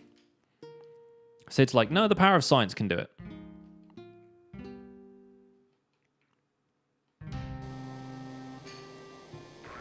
And it turns out Palmer is here and he's already started the launch sequence.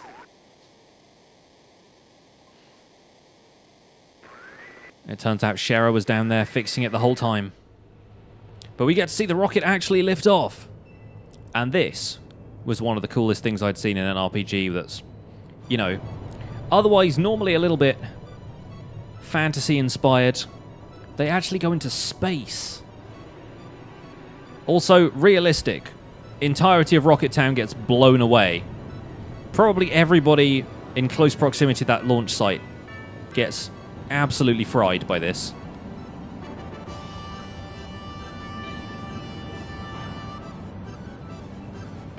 But of course it's a video game, so they don't really. Also, that does not look like a decent exit trajectory, but I don't know. Taking into account the curvature of the planet.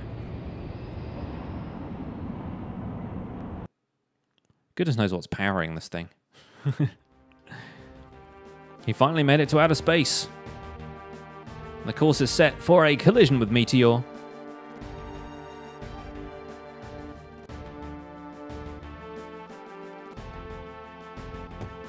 He gives it a kick, and he's locked the autopilot. Is this the end? You're still young, don't give up easily. Luckily, there are escape pods. I keep an escape pod on the rocket just for emergencies like this. Do you? Considering the rocket never went into space, you're like, oh hey, I keep this escape pod here. Decipher the lock code on the escape pod will bail right before we crash. How about earlier than that? Earlier than that seems safer. Yuffie's like, can I have the huge materia? The materia should be there after you climb that ladder.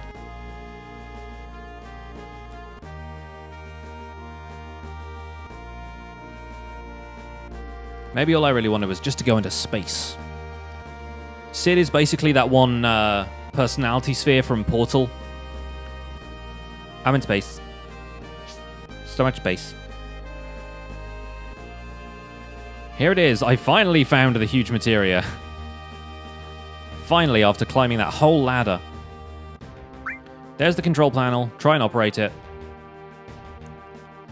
You know how to use it, right? Every time it says enter passcode, push OK, cancel menu, or switch. What order am I supposed to enter the passcode in? I don't know, just try and punch the code in randomly. OK.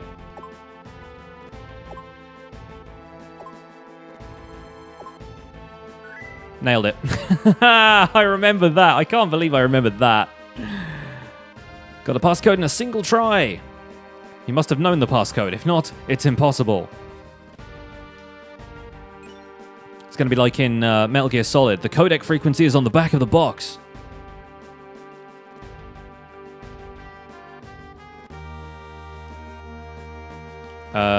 Where's the exit pod? He seemed to... He sounded like he was saying it was over there, but it's clearly not over there. It's clearly down this ladder.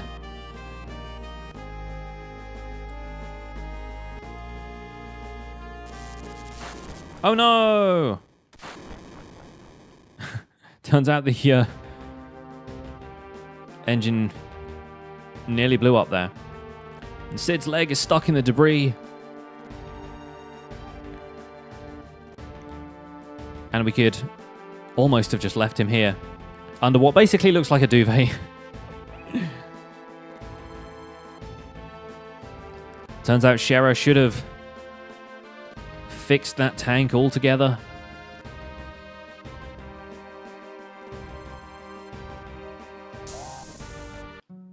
Oh, and a complete change in music.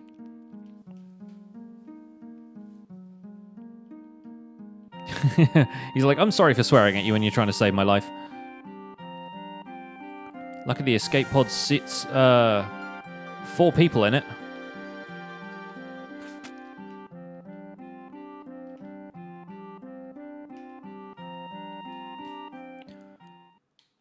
Lucky the escape mechanism detaches from the inside as well. So she doesn't have to, like, stay on the rocket or something stupid like that.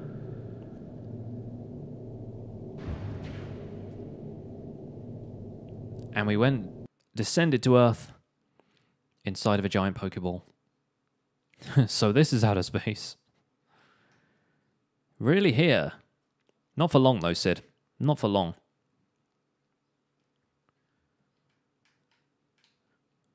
Oh, there's the planet. So long, Shinra number 26. Godspeed you as you crash into Meteor. Also, where does that even land? It looks like it lands on one of the continents. I feel like the re-entry trajectory should have been calculated a bit better. Bit of a design flaw of an escape pod shouldn't be launched from the inside. I know, but it's one of those things you'd imagine they would do with Shera having to sacrifice herself for Sid after she messed things up all those years ago or whatever. I like the way Bugenhagen is apparently looking at this on his machine as well. Oh, spoilers, Meteor is actually still there. This cutscene happens the same regardless of whether or not you take the Huge Materia as well, so apparently the rocket is pretty powerful on its own. Considering how small it looked in comparison to Meteor, it's pretty impressive.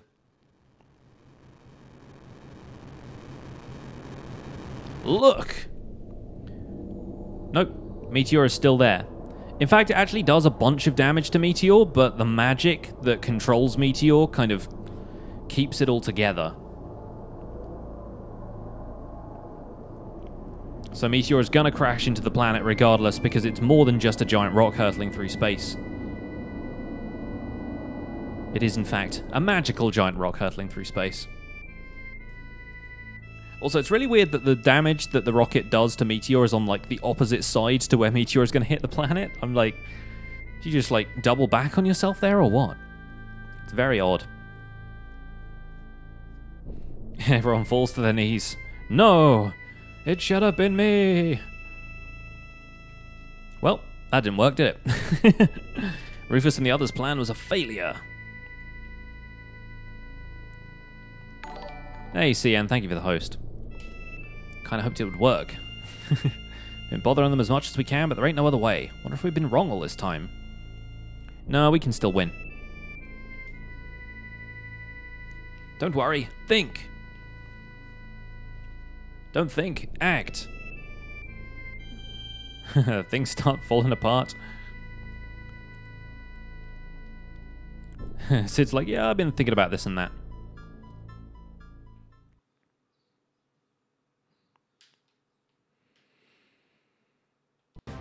Oh, there it is. I was like, has the music gone?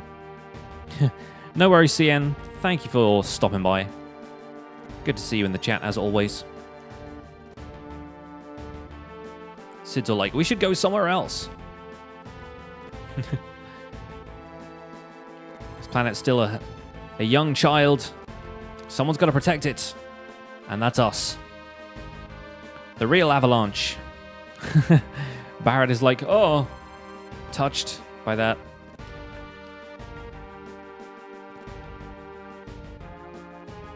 Sid's like, I'm not entirely sure how we protect the planet, but still thinking about that.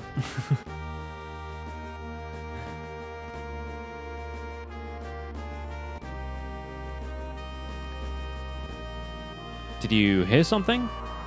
Oh, the cries of the planet.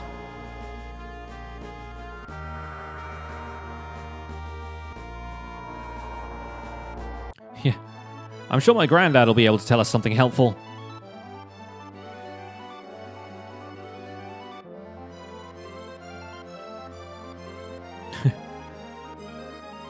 Just throw Kate Sith at Meteor a few hundred times. That sounds like a good plan to me, Fry. I will 100% try that. Also, notice that the model of Rocket Town has now changed, so the rocket is no longer there. It's pretty cool. Anyway, moving right along, we can go to Cosmo Canyon now. We can also go and look at Junon because the gun has mysteriously moved. Yep. And I wonder where it's moved to. Has it got to Midgar yet? No, it has not, but it will be there later.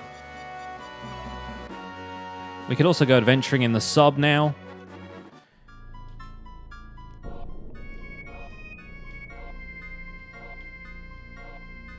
How do you dive in this thing? Oh yeah, okay, there you go. You just have to get out to sea first. No. No thanks. Maybe not quite yet. Would this be Disc 3? I don't think so. I think Disc 3 happens after the Sister Ray shoots North Crater. It's after the fight with Hojo and the return to Midgar and everything. Right, I'm going to take a very short break right here. Sorry, I'll give you the high wind music to listen to whilst I'm on a break. But don't go anywhere. We will be back and we'll decide whether or not we're going to continue with the story or if we're going to go and do the Wutai stuff. Do a bit of stuff in the sub. We can figure that out. But bear with me. I'll be right back.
Hello.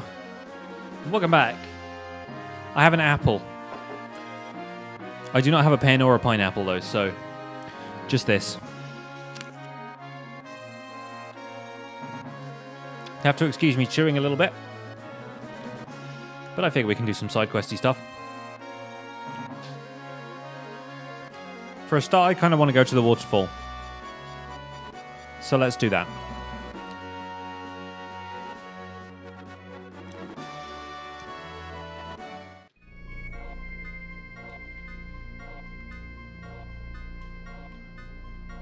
Do I bring enough apple for the rest of the class? Oh, I've got 7 more in the fridge. If anybody wants one. Am I right in thinking that you can't go into the shallower parts of ocean? So you can't go like... Yeah, you can't go there. Okay. I guess we got to cross the ocean and go this way then, haven't we? That's where the waterfall is anyway. I'm just curious. But. It's taking a while.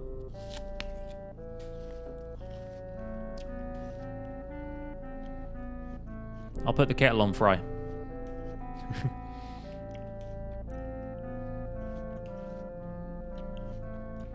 So yeah, how do I get there again?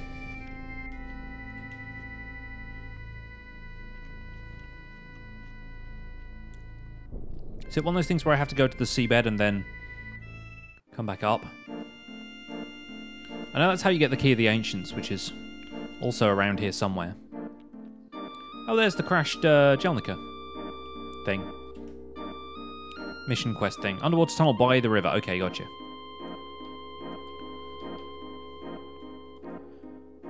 Hey there. Can we, There we go. I wonder why it went down here. I wonder. Do-do-do-do. Ba-ba-ba-ba-ba-ba-bum. Anyway, let's take Quadramatic off comment, because that's overkill. Much as I enjoy the memes. I got you, Fry. I got you. We also need to get the morph materia on here as well, don't we? Which I'm going to give to Yuffie, even though she doesn't have the conformer right now. Doesn't she get it here, actually? Thinking about it? Yeah, but we need morph. We need to get that one dude. There he is. Turks. Turkish men.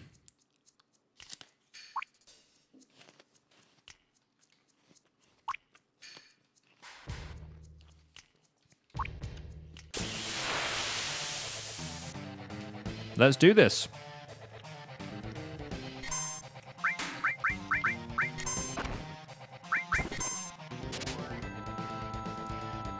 Zedric. Nice. Do I steal from Reno as well? Does he have anything good? They both have good stuff. Okay, good.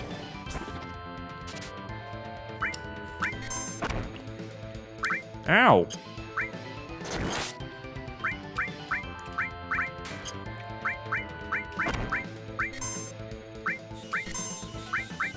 I can't tell if he hits hard or Yuffie just has really terrible items.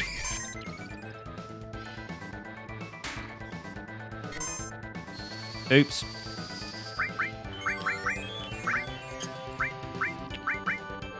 Kind of let that get out of hand there. Only got 3 Phoenix down as well. I should not have done that.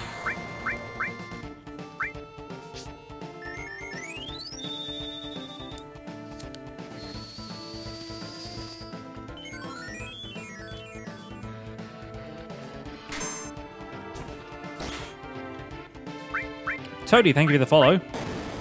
Zarand, why are you angry?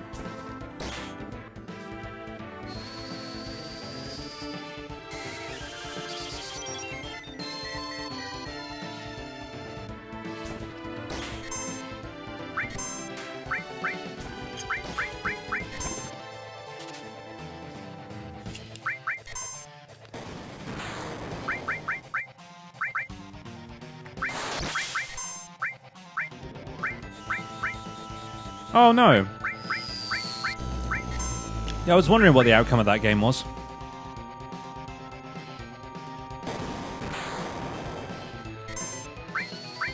I'm pretty sure they'll come out of the group okay, though. Ah. Yeah, that could be a problem. Yuffie is confused now. Not great.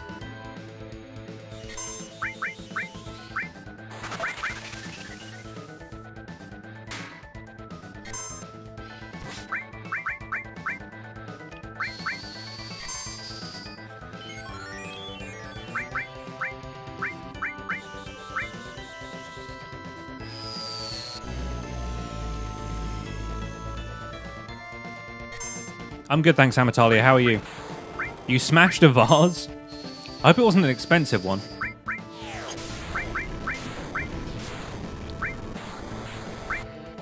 Ow. Stop confusing Yuffie. She's only a child. As long as you got your hand bandaged, then that's good.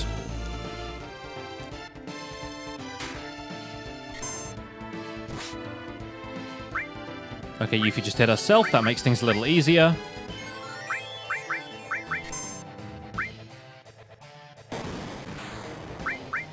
Not when that happens, though.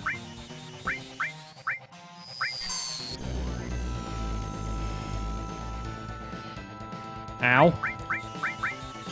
Man, Cloud is running out of the ability to cure us.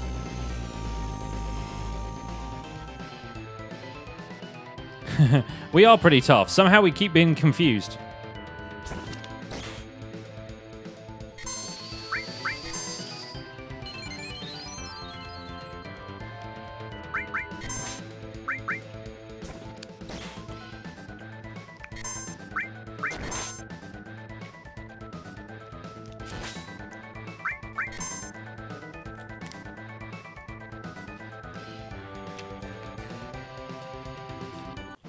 Look how casually he leaves.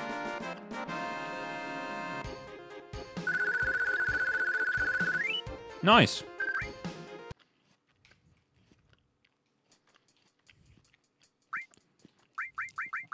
So what weapon did he have? This. Oh, it's not a... Decreases all elemental attacks by half. Nice. Vitality and Spirit plus 50. Dang. Good call, guys. Thanks for that. Would not have known about those otherwise, because normally bosses don't have items to steal, so...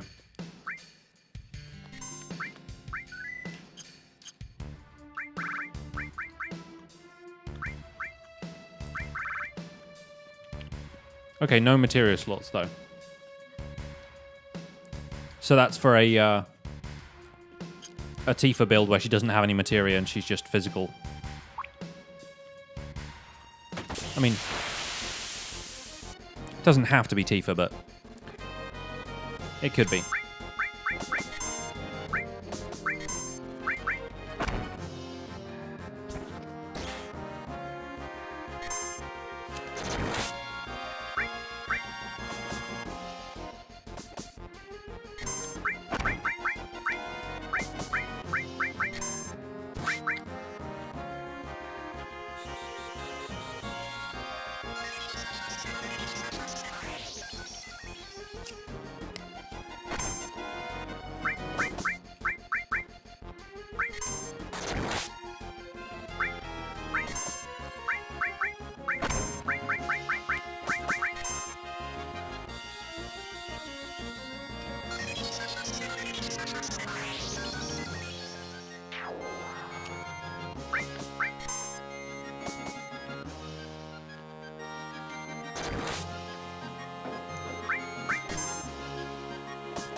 I should hope he can keep up with you smashing vases, Zaron.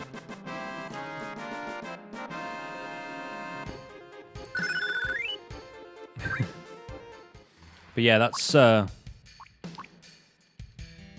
of a shame if Germany aren't performing too well. But then Mexico has a really good side from what I've heard, so hopefully they can at least make it out of the group stages, which is let's be real, more than England have for a while.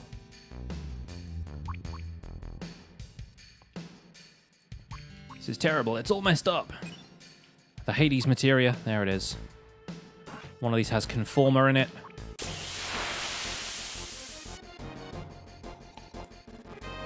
Also, Sid's ultimate weapon.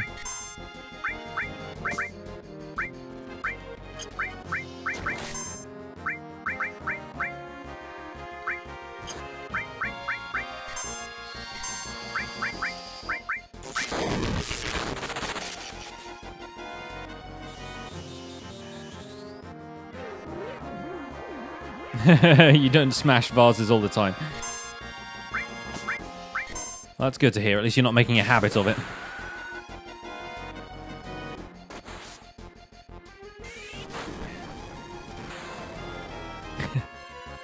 National pride does tend to get the better of people at these events.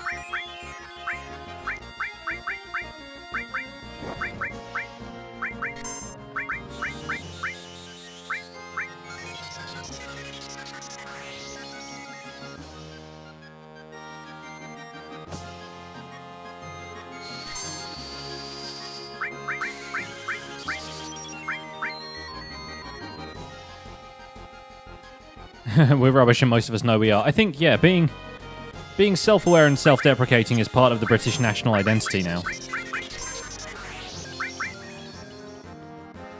I feel like football fans do need to learn that a little bit more than other people sometimes, but I don't know. I think a lot of the time people are pretty... What's the word? They know what's up.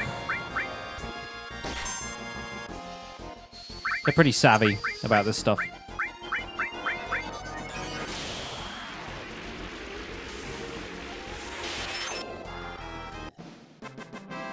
Okay, ice magic is good against those things. Good to know. We've got another HP plus.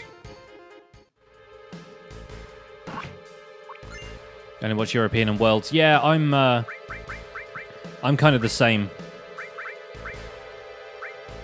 Oh, Apocalypse. Yeah, we got that from the other thing as well, didn't we? What's it called? The Secret Forest. So do we not get the Conformer in here? Or if we do it somewhere else? We also got Sid's Limit Break Manual, which is great. Once Sid actually learns his level 3 limits, we can get that. Conformer's in the other room. Okay.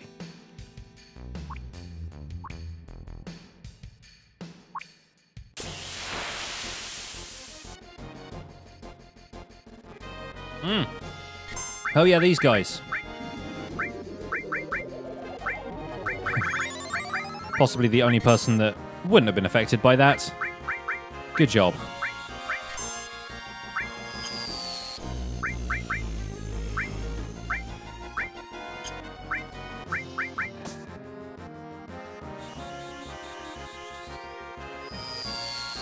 Look at Sid's HP now with those Master HP Plus materia. That's pretty great.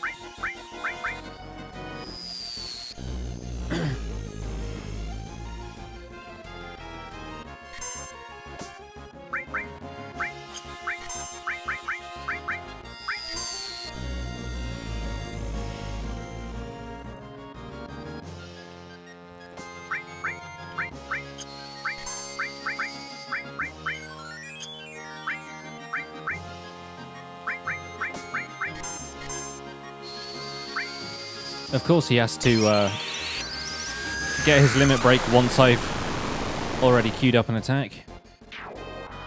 Such weird enemy designs in this game.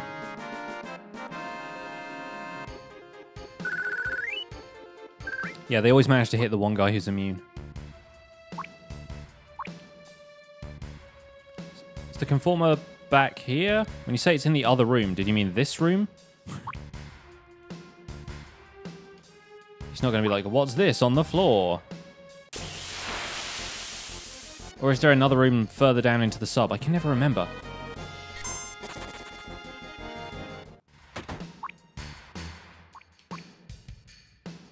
Another door in the first hallway. Oh, okay. Well, I missed that.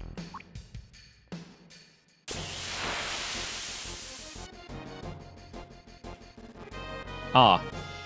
So we can't get out of this one. Luckily, Sid has his limit break. Hopefully he'll get to use it. Thank you.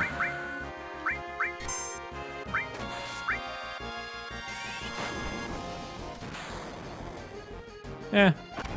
It's a fairly little effect, but at least he did it.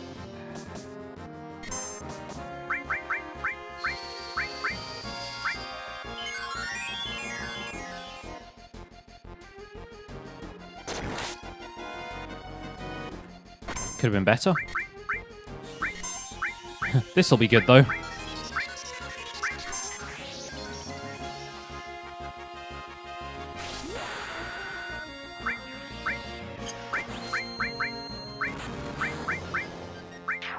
Nice.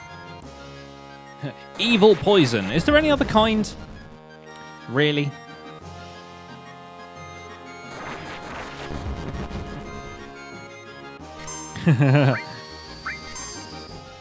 Yay for Meteor. And Comet.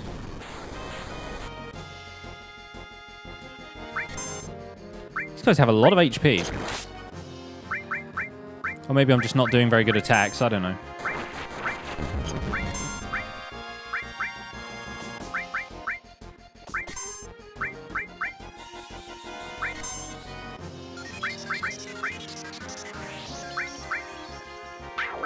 Poison good if an enemy is afflicted? Yeah, maybe, but it's still poison. Yes! Okay, Cloud now has all of his limits. And we can move Sid up to level 3. Yuffie is already on level 3. This is good. Cloud has finishing touch now. Which means all we need to do is earn Omni Slash, and we are golden. Oh, there's the door, of course. How did I not spot that that's a door? It's very clearly got an outline like a door.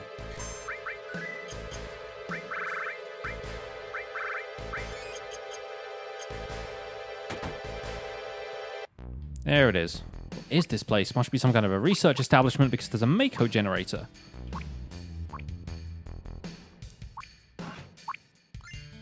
Mega Elixir. So now we're waiting for Omni Slash. Yeah. Yeah, that's going to be fun. The wait continues.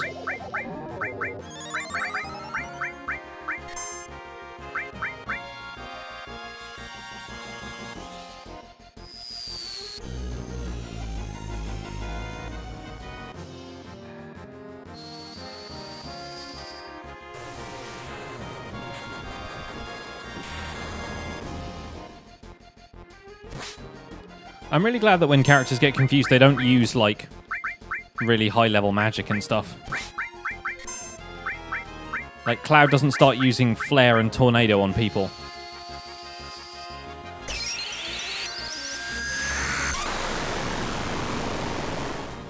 Not that he gets confused anymore, because he's Cloud. And he has a ribbon in his hair.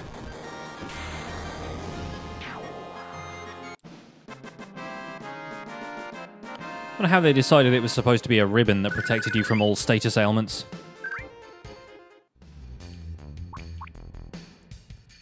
Yeah, it's true. They don't have a whole bunch of animations for the crazy spells.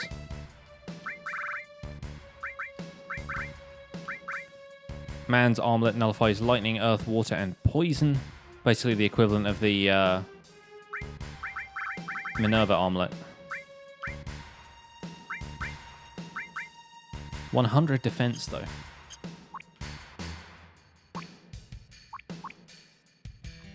That yellow thing that I keep thinking is a materia, and it's not.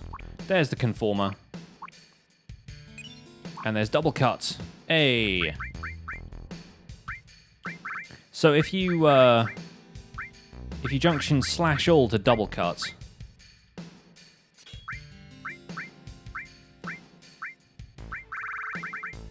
can you do that? Oh no, you just get double cuts, slash all, yeah. I always thought that was a support materia when it's not.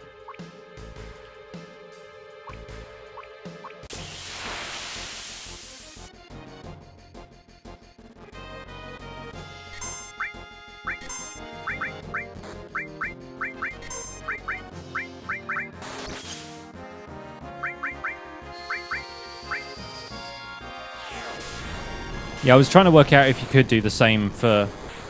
If you could have them both on the same character, but apparently you can't. Well, Sid's dead. Sid's dead, baby. Sid's dead. I feel like some holy magic would be useful here because this thing looks unholy as all heck.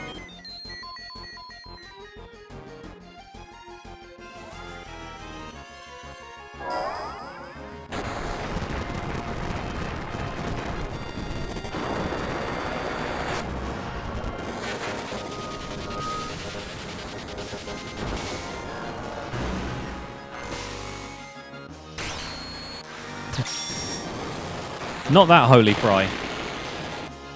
Different holy. That works, though. Sometimes summons are just worth using.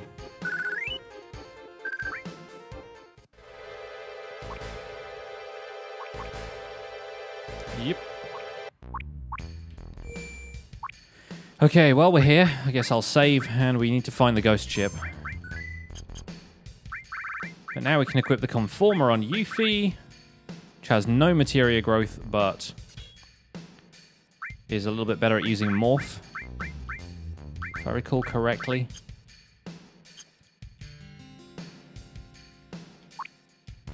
In fact, does she have any Master Materia that we can just load up onto that thing? Oh, those three are already. Eh. So weird when Holy and Meteor turn up in other games and they're just normal spells. Yeah, right? It's like, no, wait, don't use that. It's going to destroy the planet. Oh. To be fair, in Final Fantasy IV, it's got probably about as much, like, gravitas as it does in this game.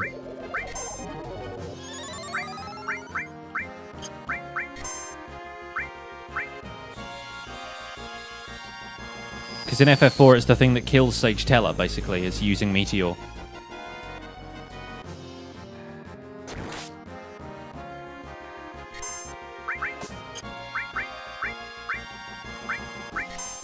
You missed.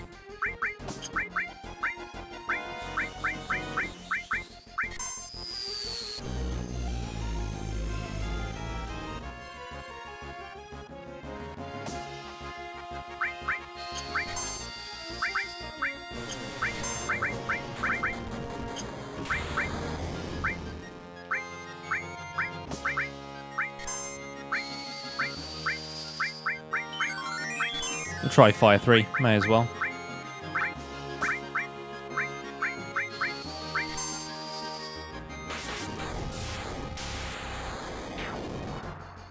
There we go.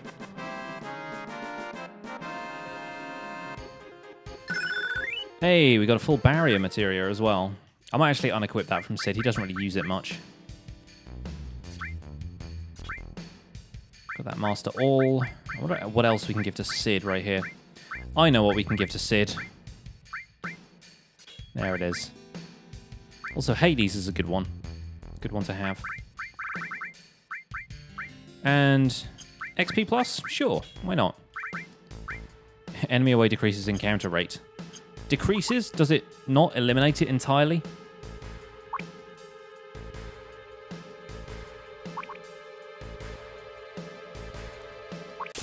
I don't think there's a specific room you have to be in to get the ghost ships to appear, right? They just sort of show up.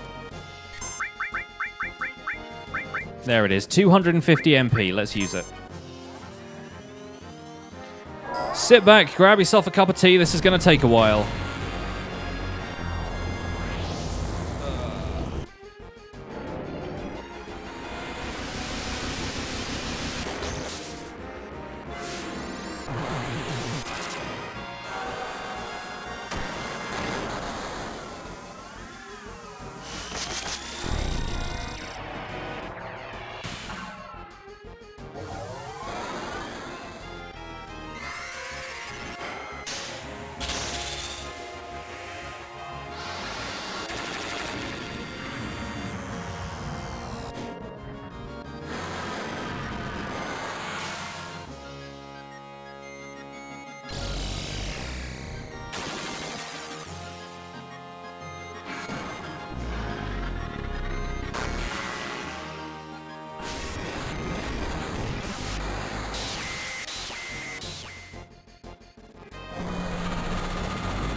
It's Asgore. Surprising nobody. We killed it. Apparently ghost ships aren't here. I thought they were down here. Where do you find them then if not here? And no, not quad Knights of the Round. You can't have quad Knights of the Round anyway. You only have W summon. Quadra magic doesn't work for summon materia. You can have Quadra Ultima if you want. It doesn't take as long as that.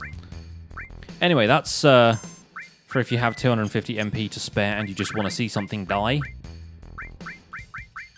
Knights of the Round. Path between Junon and the underwater reactor, you can go back there. Okay, right. Right, I'm with you. Okay, well, nothing else to do here then. We can leave. Superb. Anyway, that's the Jelnica out of the way. Now, how did we get to the underwater thing?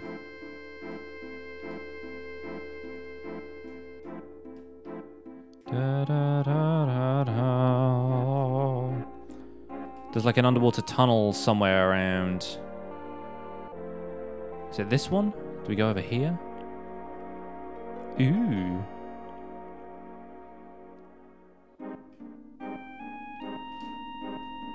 Is it that way? This looks possible. Plausible. Yeah, here we go. Da da da. Da da da. Oh, morphing there is... Yeah, I knew there was something to do with morph there. No, that's for getting all of the guard sources and whatnot. We could go the stat maxing route. We would be here for much longer than I want to be. We're saving Double Knights of the Round for probably the Ruby weapon fight. Anyway. Excuse me. I wanted to disembark. Hey, there we go. Alright. We need Vincent for this as well, don't we? Vince! Get Vince on the blower.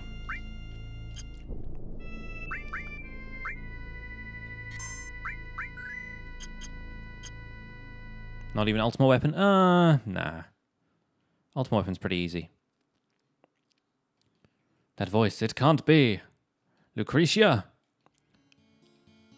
And she's not really Lucretia anymore. Ah, we remember these days. So this is a bit of Vincent's backstory. Vincent used to be part of the Turks.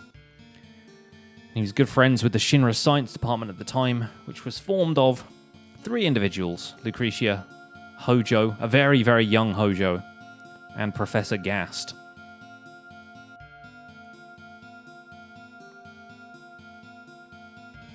Lucretia ends up being Sephiroth's mother.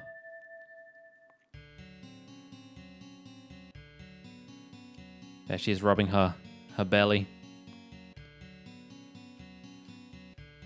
And Hojo ends up experimenting on Vincent to the point where he becomes the Vincent we know today. Professor Gast, of course, ends up at the Icicle Inn and ends up effectively marrying Ifalna. I never played Dirge of Cerberus, so alas, I never had the pleasure of the Turks fight. By the way, that Hojo effectively shoots Vincent here and then resurrects him as weird vampire Frankenstein guy. Also gives him a fancy red outfit. I always thought Vincent looked a lot like Raziel from Soul Reaver, with the kind of like masks across the face and stuff.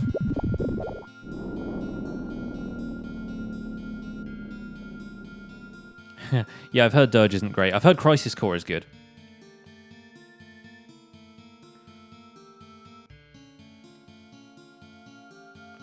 And somehow the spirit of Lucretia has been preserved here. Presumably something to do with the life stream and materia. I think there is an explanation for this somehow. I just sort of skipped through it. There we go. She's got a very transparent speech bubble, which is usually a sign that she's not entirely there. Oh, Genova. It's either the live stream or Genova.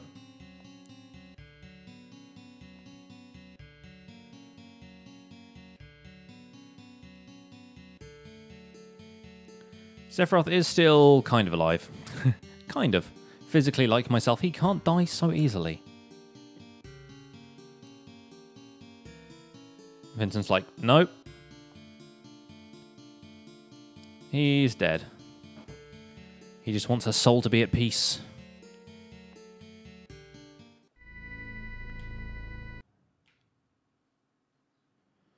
And hey there. Is that it? I thought we got something here. Do we come back here later? Is it not something you can do until Disc 3? I forget what the deal is here. Maybe you go back to the Shinra Mansion? I'll come back later? Okay. Shame. I thought we could do all of that now. Never mind. We'll be back. I can't remember if you can also get there with a Chocobo. I don't think you can. I don't think it lets you, like, step off the Chocobo at that point. Maybe you have to get it really exactly or something. Anyway, let's go find the submarine, because then we get the we get all the huge materia, and then we can go to Cosmo Canyon with all of it.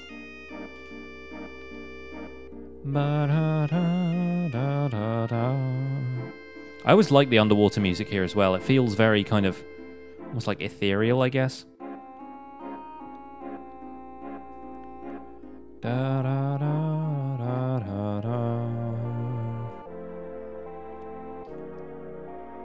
Ah, yes, that way. Yeah, we'll come back here for the key to the ancients at some point. Not right now, though. And we need to stay away from that. Where is the sub? Where's the sub end up? I know it's somewhere around here. But I just want to make sure we don't run into Emerald Weapon. That's the underwater reactor. We know that. It's been so long. I forget if you go lower or higher, sometimes you don't have to worry about bumping into Emerald Weapon. I don't want to do it though.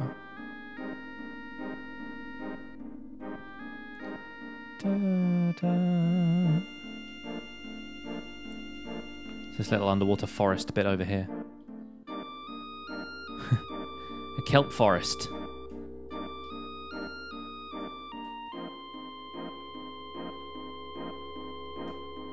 Where is the sub? Oh, it's there. Kind of stands out. There it is. So this is the leader sub. Makes me sick just thinking about it. Who is telling you that? Who is telling you, like, there doesn't seem to have been any damage sustained? Also, I like the fact that the Shinra guards are just still in the sub and will just be there forever. Just 3 tied up Shinra guys. Probably Shara. Oh, I suppose so. Maybe it is Shara. Nice of her to hang around with Sid after, you know, being right about the oxygen tank and saving his life and everything.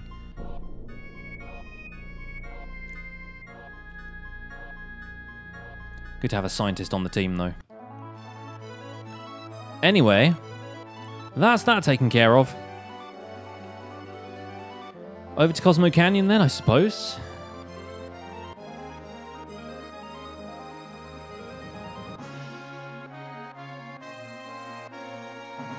Da, da, da, da, da, da, da, da. Can we land outside of it yet? No, I guess not. Well, guess we're gonna have to fight some penguins.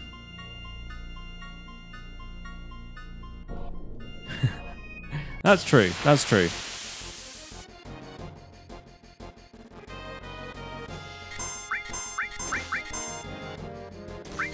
We still have Vincent for some reason.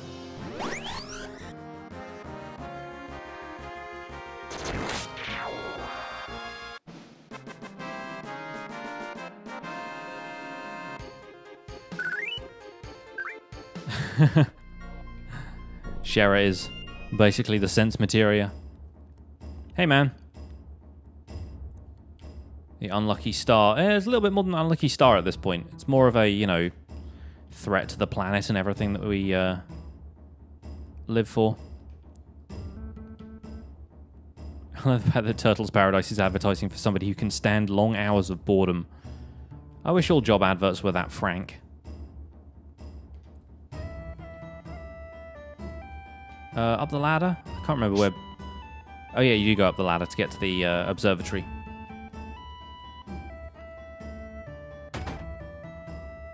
Bugenhagen.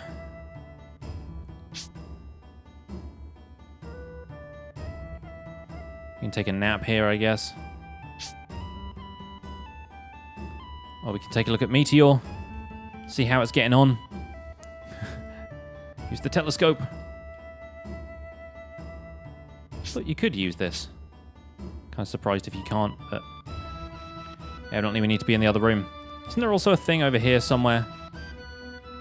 I remember there being like a materia hidden around here or something. Maybe I'm just misremembering that as somewhere else. Oh, we can go up here. That's a big telescope.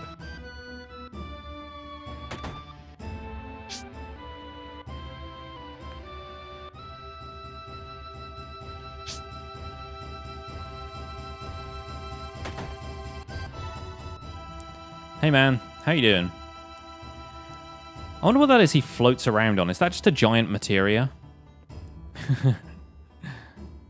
Have you lost your way? When that happens, we each have to take a good long look at ourselves.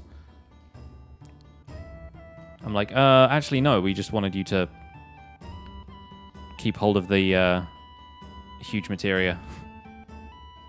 Also, earlier on they were like, only 3 people can fit into Bugenhagen's machine, and then it turns out the entire party can. So, don't worry about that. FF7 mobility scooter.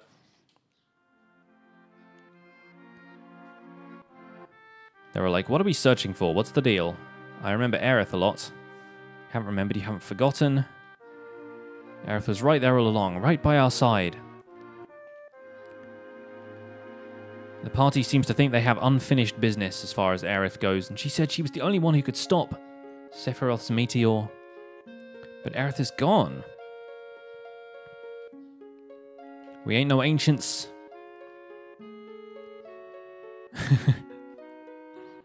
What did Aerith know? Why did she face Sephiroth without running away?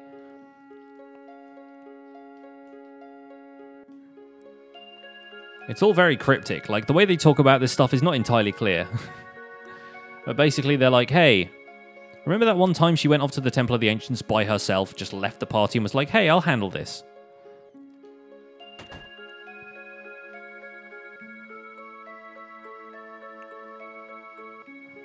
Also, can we keep the huge materia here? You just pull here, and that is literally it. I'll teach you how to work the machine. Pull this switch. That is the only thing I can teach you. This is really rare materia indeed. We got all 4 of them, though.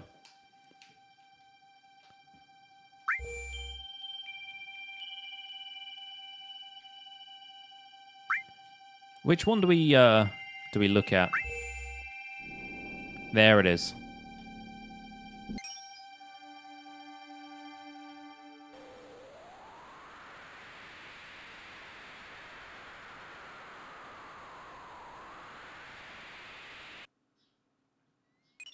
Nice.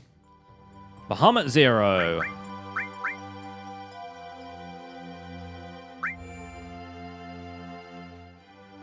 And then these ones, they only do stuff if you master all of the corresponding type of materia, right?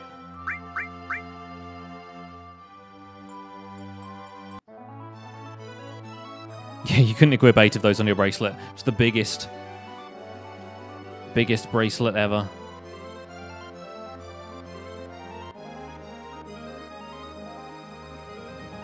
Or like a Beastie Boys clock necklace, maybe.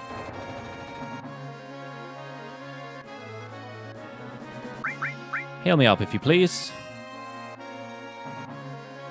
And then maybe swap Yuffie back out for Vincent.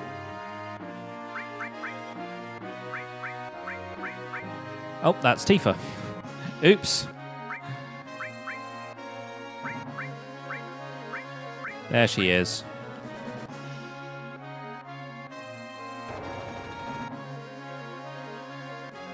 Hey, how you doing? Cloud's all like, hey, I used to get travel sick too. When I was in Soldier.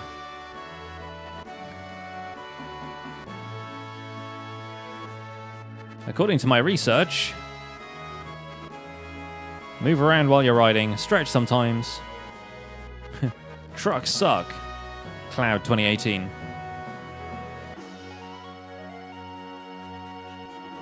This is such a long bit about how Cloud gets motion sick.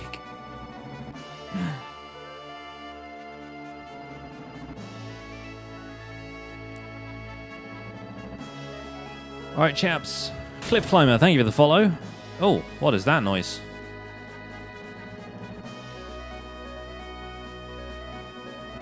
She's planning on coming back all along.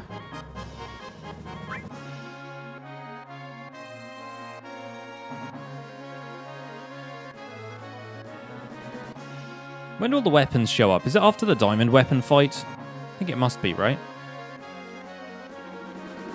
Anyway, we need to go back to the Temple of the Ancients, but for that we need the Key of the Ancients. We may as well do it in the right order, though. The cool thing is you can actually land down here, which is my favourite part about this. I'm like, that does not look like grass that you can land on, but apparently the airship can land there.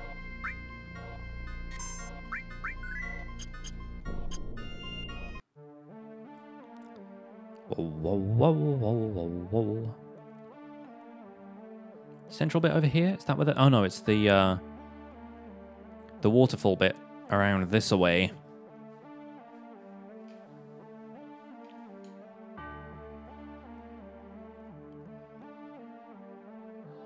Don't think we get encounters here, do we? It's only when we leave that we get encounters. I still love the whole aesthetic of this area, though. It's got a really neat vibe about it.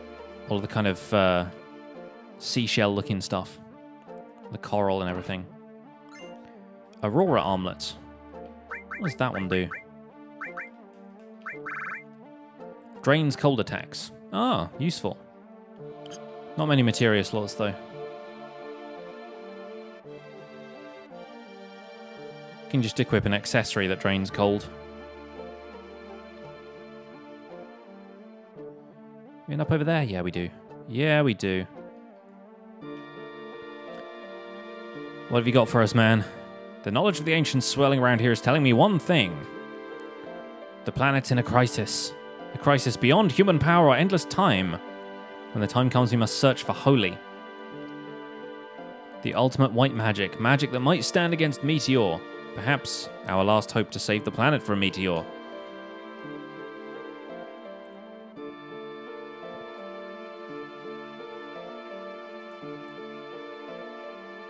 So basically he's saying Holy, the ultimate white magic, is the thing that can save the planet in a time of crisis, but we need to speak to the planet, get the white materia, bond the planet to humans. If our wish reaches the planet, the white materia will begin to glow a pale green. And it turns out that Cloud realizes Aerith had it with her the whole time.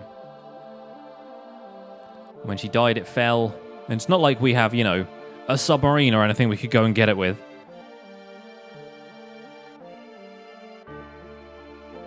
Bugenhagen is surprisingly optimistic. Because he realizes that what we have here is actually some sort of gadget. Hey, Post Lemony, welcome along. Ancient's writing. He's all like, no, I can't read it. It's all Greek to me. Greece doesn't exist in this. No idea why that's a saying. I may be old, but my eyes aren't completely bad yet. Look closely below the writing. Something written in chalk. Even sunlight can't reach. Key. Must have used all his energy just to interpret these words.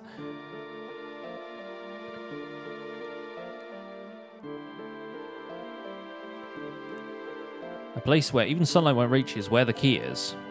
When you can't find the key or when you can't go any further, come back here.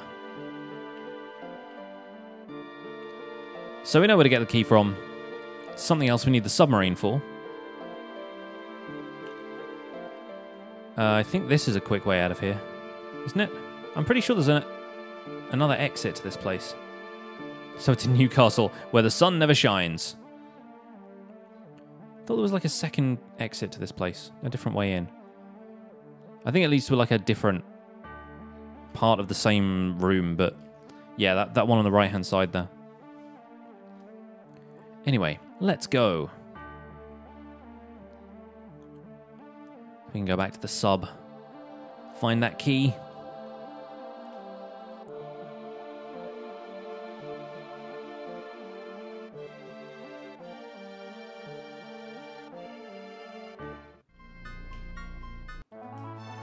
Away!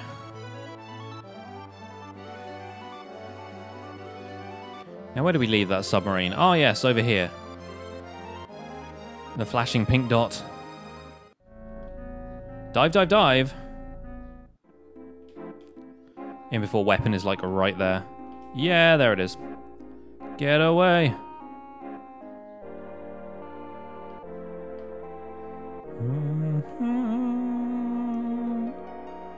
Do you think the key of the Ancients might be somewhere near the Temple of the Ancients?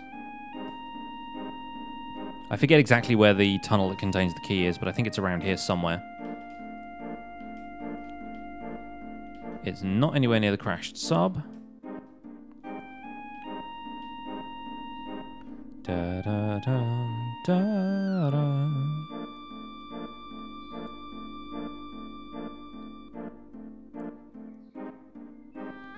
Get away. That'd be so terrifying if it suddenly turned around and decided to fight us.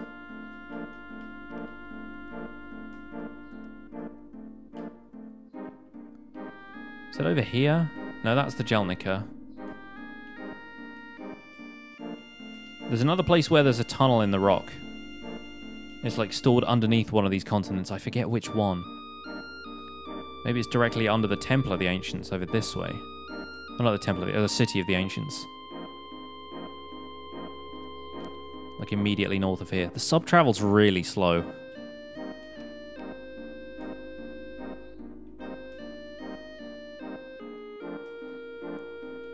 Is it over this way?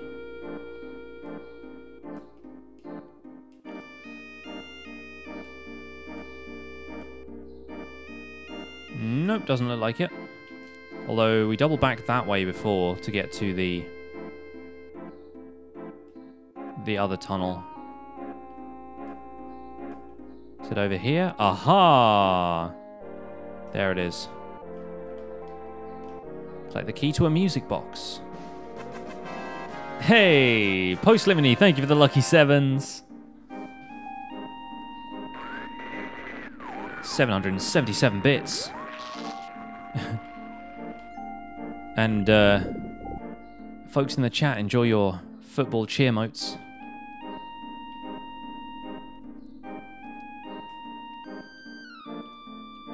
If anybody wants to cheer to get some football celebration emotes. Although Zaron is apparently not celebrating. Celebrations are cancelled. Vases are also cancelled.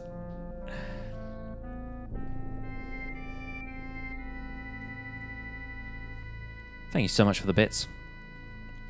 So, yeah, we've acquired the Key of the Ancients pretty definitively. Time to get moving. In the meantime, the Shinra are transporting the Junon cannon over to Midgar. Exactly what they're going to be using that for, we will find out shortly. But it's not there yet. I wonder how they move that thing anyway. The freighter from Costa del Sol. Carted all over there in trucks. Distracting yourself from that Lost with Darkest Dungeon. No worries, man. No worries.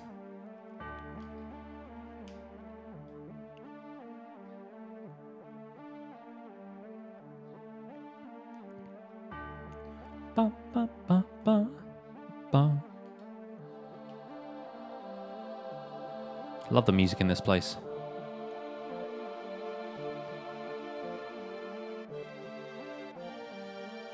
Bugenhagen, check this out. We found a key. Oh, you found it. That music box over there. We'll put the key in it. I'll use the key. You will wait here. And watch closely what happens. This does not look like a music box. Oh, maybe that looks like a music box. All the little crystals. It's a really neat design for a music box, actually. It's kind of got this series of crystals that each resonate with different notes. So cool. And that activates the waterfall.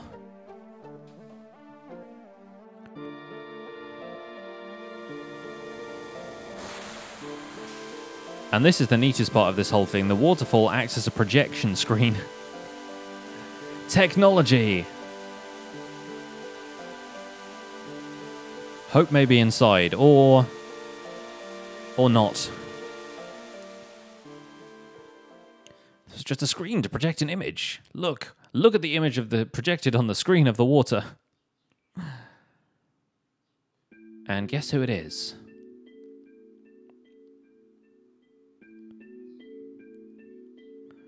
That's right. There she is. Just about to get stabbed. Look at that tiny nose she has as well. Like, how is her nose that small? There it is, the white materia glowing green. A sign that the planet has heard our wish. And basically, we don't need to do anything. Because everything's going to be fine. Planet's going to take care of Meteor. Or is it?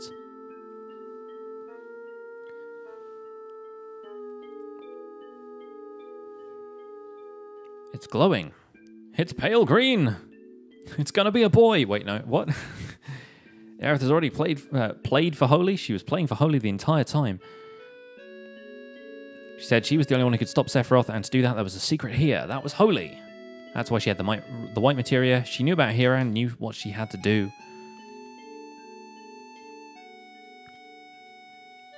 This is kind of the conclusion of that arc, I guess.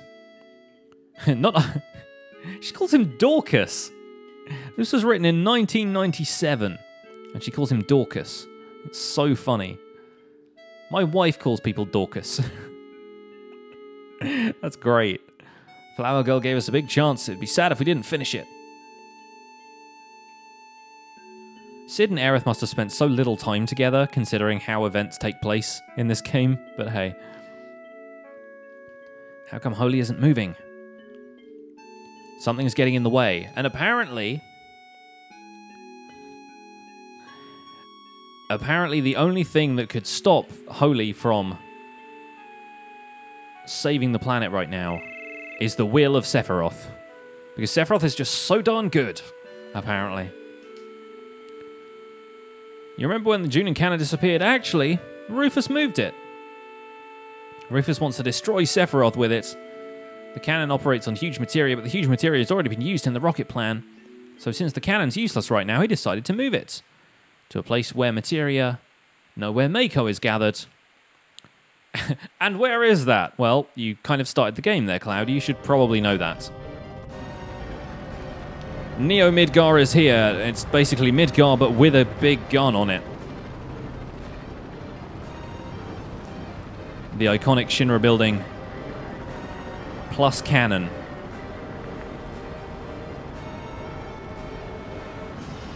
So what they plan to do is use the Mako power from all, I guess, 6 of the remaining reactors in Midgar. Gungar. Enter the Gungar. And they're going to fire it all directly at North Crater. Basically in an attempt to kill Sephiroth. But all it's actually going to do is remove the barrier. Oh, and there's Kate Sith in the flesh.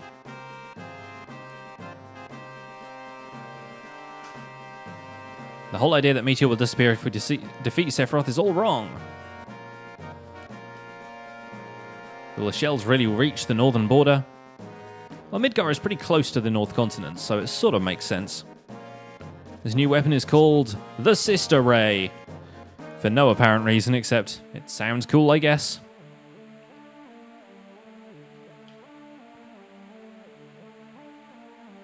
Sister, sister. So, guess we better make our way back to Midgar then, except, oh wait. Other stuff has to happen first. She already had it painted on the cannon earlier. Yeah, I know. Talk about, like, preempting yourself a little bit there. You intended this from the beginning. The sister gun.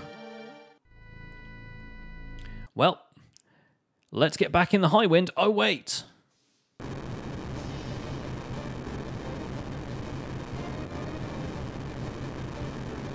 Turns out, Weapon has other ideas. Once again, one of the coolest sequences. Like, this is on par with Giant of Babel from FF4. Raw! Weapon is on the move. Very, very slowly. Diamond Weapon is the one with, like, the animal print shoulder blades as well. This thing is pretty cool looking. It literally does look like something out of Power Rangers Jungle Force or whatever.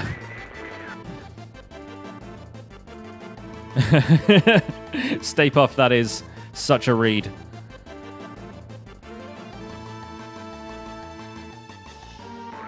Barrett and Midgar just...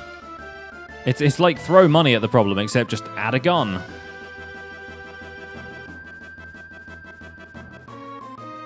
So they're like, yeah, how about we just fire the sister ray at it?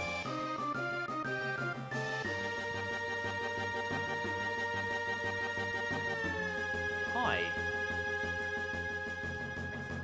Yeah, so I heard. The German dude in the chat is not happy. He smashed a vase. Oh god! Sorry. Yeah. The first game taken down a notch, but also, hey! I'm happy for them. There we go. The fan back home will be happy. You going well? Yeah. Yeah, all good. Yeah. We're about to fight something huge. There are these 4 giant, like, think like Power Rangers style giant robots. Okay. Like Voltron style giant robots that are produced naturally by the planet when in times of like extreme crisis. Don't ask me why. The planet produces them? Believe me, it does. The planet goes Megazord! Literally earlier, there was a sequence where all 4 of them launch. Oh, okay. It went a little bit... I think there's actually 5 of them, but one of them has been killed already. Oh, So we are on the way to fight one of those. Because reasons. Do you have poofy pants or really big quads? Who? Cloud. Cloud? He's just a Popeye man. I was gonna say, he's kind of got like wonky forearms as well. Yeah. Oh, Post Limini, thank you for the 700 bits. Wow. You should turn up in my streams more often. Hey! I appreciate that. There's- I will take the bits. There's also football cheer motes in Twitch right now. It's real fun. I think there was one yesterday. Oh, yeah, of course, when we were streaming Stardew. Dancing. Yeah. So, so basically, Godzilla is advancing on Midgar right now, which is a lot of fun. What's that? Midgar is right Pink thing in the sky. here. Pink thing in the sky is Meteor. That's about to crash into the planet. Oh. So this thing is No, currently baby. this thing is currently marching towards. Like kaiju. Yes, basically it's a kaiju. But also, like, it's... Well, I mean, it's organic, 'cause it's produced by the planet. Kind of, Like a no. robot? I don't know. Yeah, it's. If we try and run into it with the high wind right now, we like bounce off of it. Is it like wings, or is it just like a shoulder pad moment? It's a shoulder pad moment. Okay. You kind of want to stick around to see what this thing looks like up close because it's pretty impressive. But yeah, right now some very dramatic music is playing, and all I have to do is like wait for this thing to make I'm land. trying to hear the music.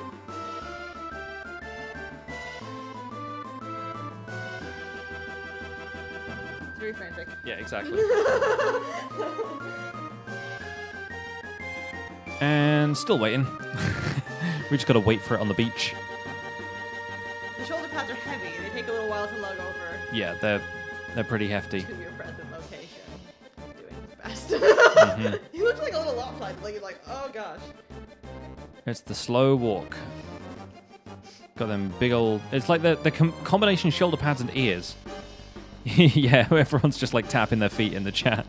It's like, okay. In your own time, Weapon. In your own time. Got places to be, things to do. What is the thing on his back? Are those part of the shoulder? What is the pointy thing coming off the Just wings. Just kind of wings. wing shapes? Yeah. Okay.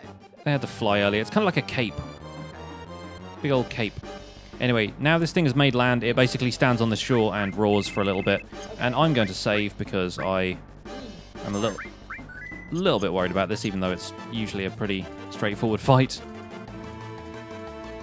This is the time I could be using to do the entire Chocobo side quest. Sadly, we've already done it, so Whoa. there you go. So yeah, this is the Megazord, Oh. and we're going to use magic on it. I'm going to Goblin Punch it for a laugh. Yeah. And turns out that did nothing. Try Ultima instead.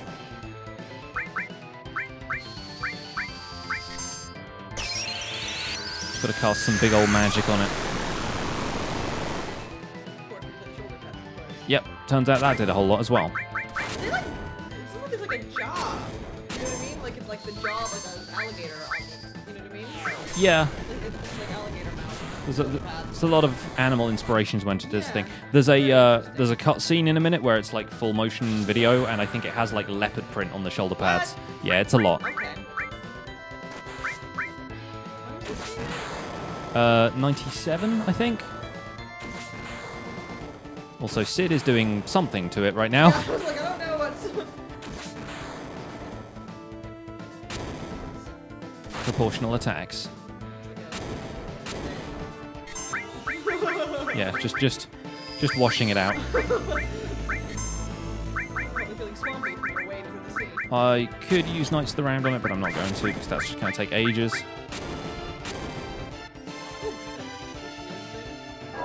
It's a throwing weapon, I think. I think it's meant to be. Yeah. Oh, wait, what's this? This is one of my summon magics. This is Alexander. This is Alexander. Alexander! He's a Disney castle. Yeah, also you can't see the animation because the model for the enemy is too big. It's just like hiding behind it.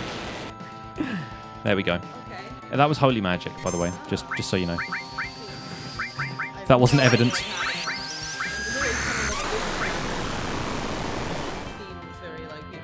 Yeah, a little bit.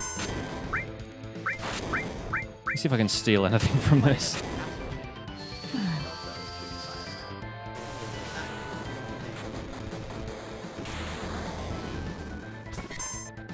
This thing is so big that the animation for it didn't reach. But apparently it said I couldn't steal anything, which means it doesn't have nothing to steal. So I'm like, what can I steal from this? It's probably like an elixir or something, but I kind of want to give it a try. Also, this thing is really not doing a whole lot of damage, considering, like, some enemies in a submarine earlier were doing a whole lot more damage to me.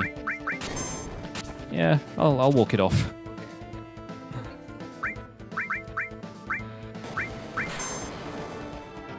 He's also firing some sort of weird pellet at me, but I'll be fine. He's going to get shot in a minute anyway. That is a fire attack. We also have Aqualung, which is... Oh, there we go, Rising Sun. That sounds like a weapon for Yuffie if ever I heard one. Oh, nice. She has a limit break too. Let's see if we get to use it or if this attack finishes him off.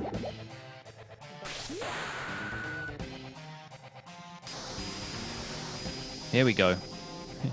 Yet another attack that's just a cylinder rising up from the ground. And I think we won. Yep. But this thing doesn't disappear just yet because... There we go. We beat Diamond Weapon. Got a heck of a lot of levels up. Sid and Cloud are level 60. A lot of money for that, somehow. Here we go. Oh, see? wow, It was got a little bit leopard printy. Oh, there's like... Oh. Yeah, this is what that thing was supposed to look like in the... Yeah, it's completely different. Yeah. What is happening? And now it's going to turn around, set It its... looks much more organic. Like it's made of like rocks and like Yeah. bone and weird. Oh, And now we're you like, still have... it's going somewhere else. Doesn't it want to fight us? No, it's more concerned with... it senses murder. I sense murder. Its spider sense is tingling, apparently. To my ship. Why does that dude have like arms like barbells?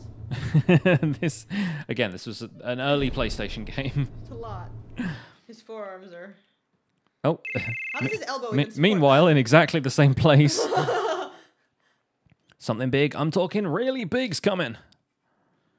We're allergic to the letter G in this. Preparations for Sister Ray are now underway. Sister Ray? Yeah, give you 5 guesses about what that's about. I literally don't know. They're going to fire a really big gun at it. But why sister? I don't know. Okay. I was like, is like Ray like a name or is Ray like a beam?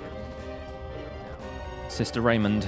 Yeah, exactly. Sister Ray runs the convent on Church Street. It sounds like Sister Ray sounds like a title, but then I was like, maybe Ray means beam. Like, Yeah, they're going to fire a really big gun at it. Sister Ray. Yep. They've just named it the Sister Ray, except that name was painted on it when it was first assembled elsewhere. So Okay. Sure, why not? They sort of just came up with it.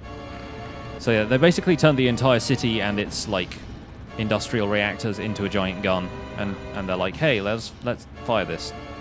Despite the fact that we blew up these reactors earlier in the game, so I'm not entirely certain how that's supposed to work, but this is the equivalent of that scene in Evangelion where they turn off the power to the entirety of Japan in order to beat that one angel with the sniper rifle.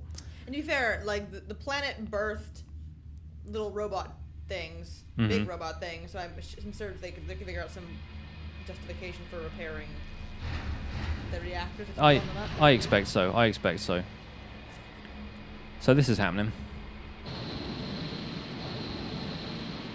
It actually fires like a gun instead of just staying there sort of stationary, which is kind of neat. And also it blows all the glass out of the Shinra building for some reason. Standing beneath it is immediately killed. Rufus is just doing a hair flip. Oh! Yep, and it Okay. kind of prepares an assault of its own. Missile launchers, because reasons. I think they put up like a card prop. Yeah. They're like, ugh. Which direction is it going to attack? Midgar direction. Is the character named Marlene? Yeah, there is a character named Marlene. She is Barrett's adopted daughter. So this thing is about to get lasered in the face.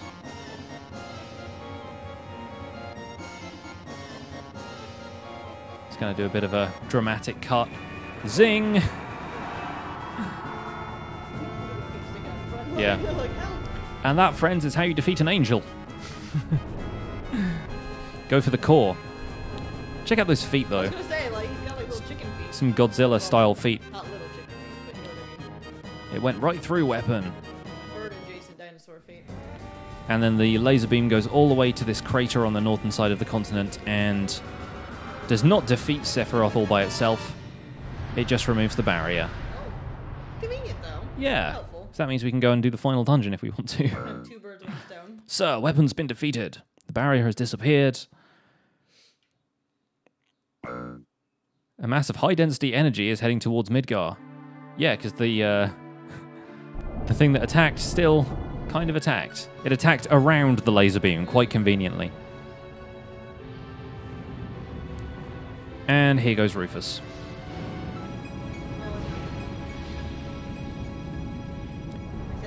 Bye, Rufus. Yeah, exactly. Murder was sent to this day. I sense murder, unfortunately.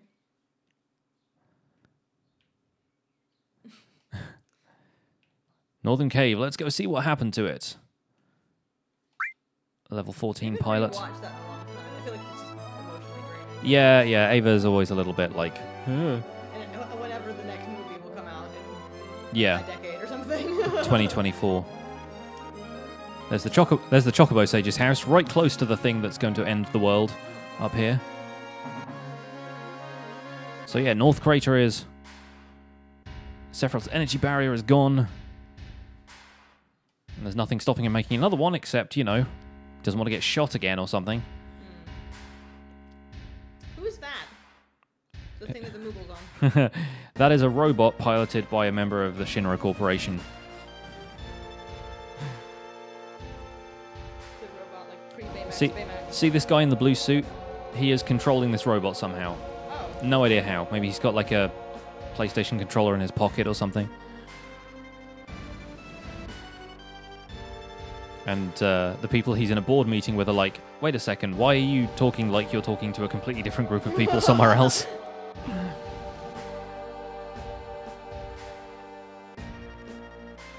And it turns out Hojo the scientist is up there on the gun trying to fire it again.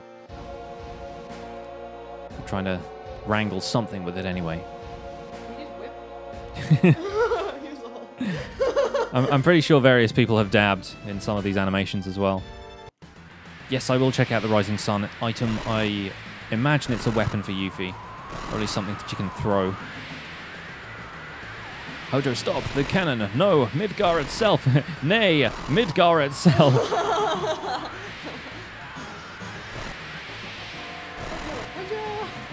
Hojo Jojo. He wants... Beyond the powers of science. He wants Sephiroth to go beyond the powers of science. Basically, he's Gonna fire all the Mako energy at North Crater again because he thinks Sephiroth can use that in the same way he's using the live stream. So we have to go and stop him now before he does that, because bad things will happen. Yeah, he does this little stampy dance. So this means we're going back to Midgar, folks. You're busted.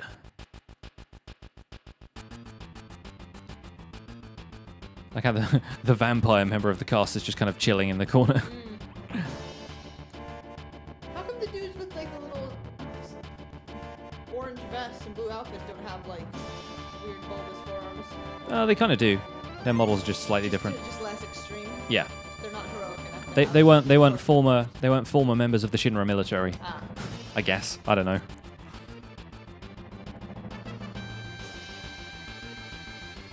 So yeah, apparently if we don't stop Hojo, we're either going to end up with Sephiroth having all the energy diverted to him, or Midgar is going to blow up. One of the two.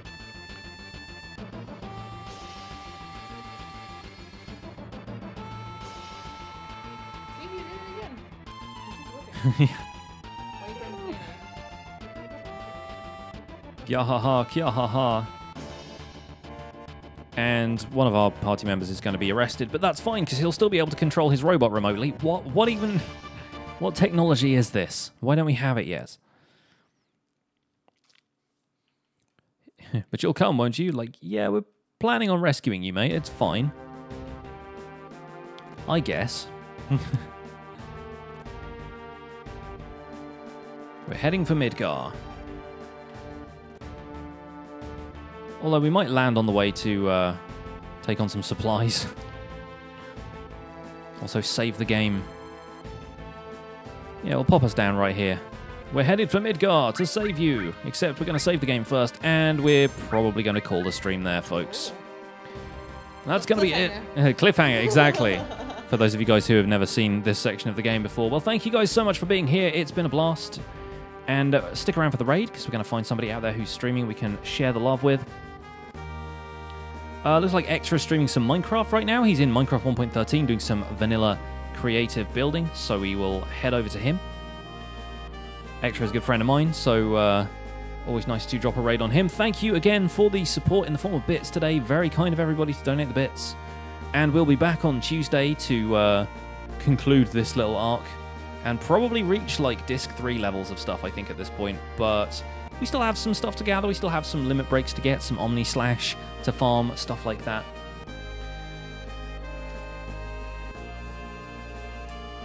Also, don't forget to check out the Hermitcraft recap, which, if it's not out already, it should be. So stick around for that. Stick around for the raid. Say hi to Ector from me. Don't forget to use your Pixel Hype emotes and the hashtag PixelRaid in the chat. Thanks for watching. My name's been Pixel Riffs. I'll see you guys soon. Take care. Bye for now.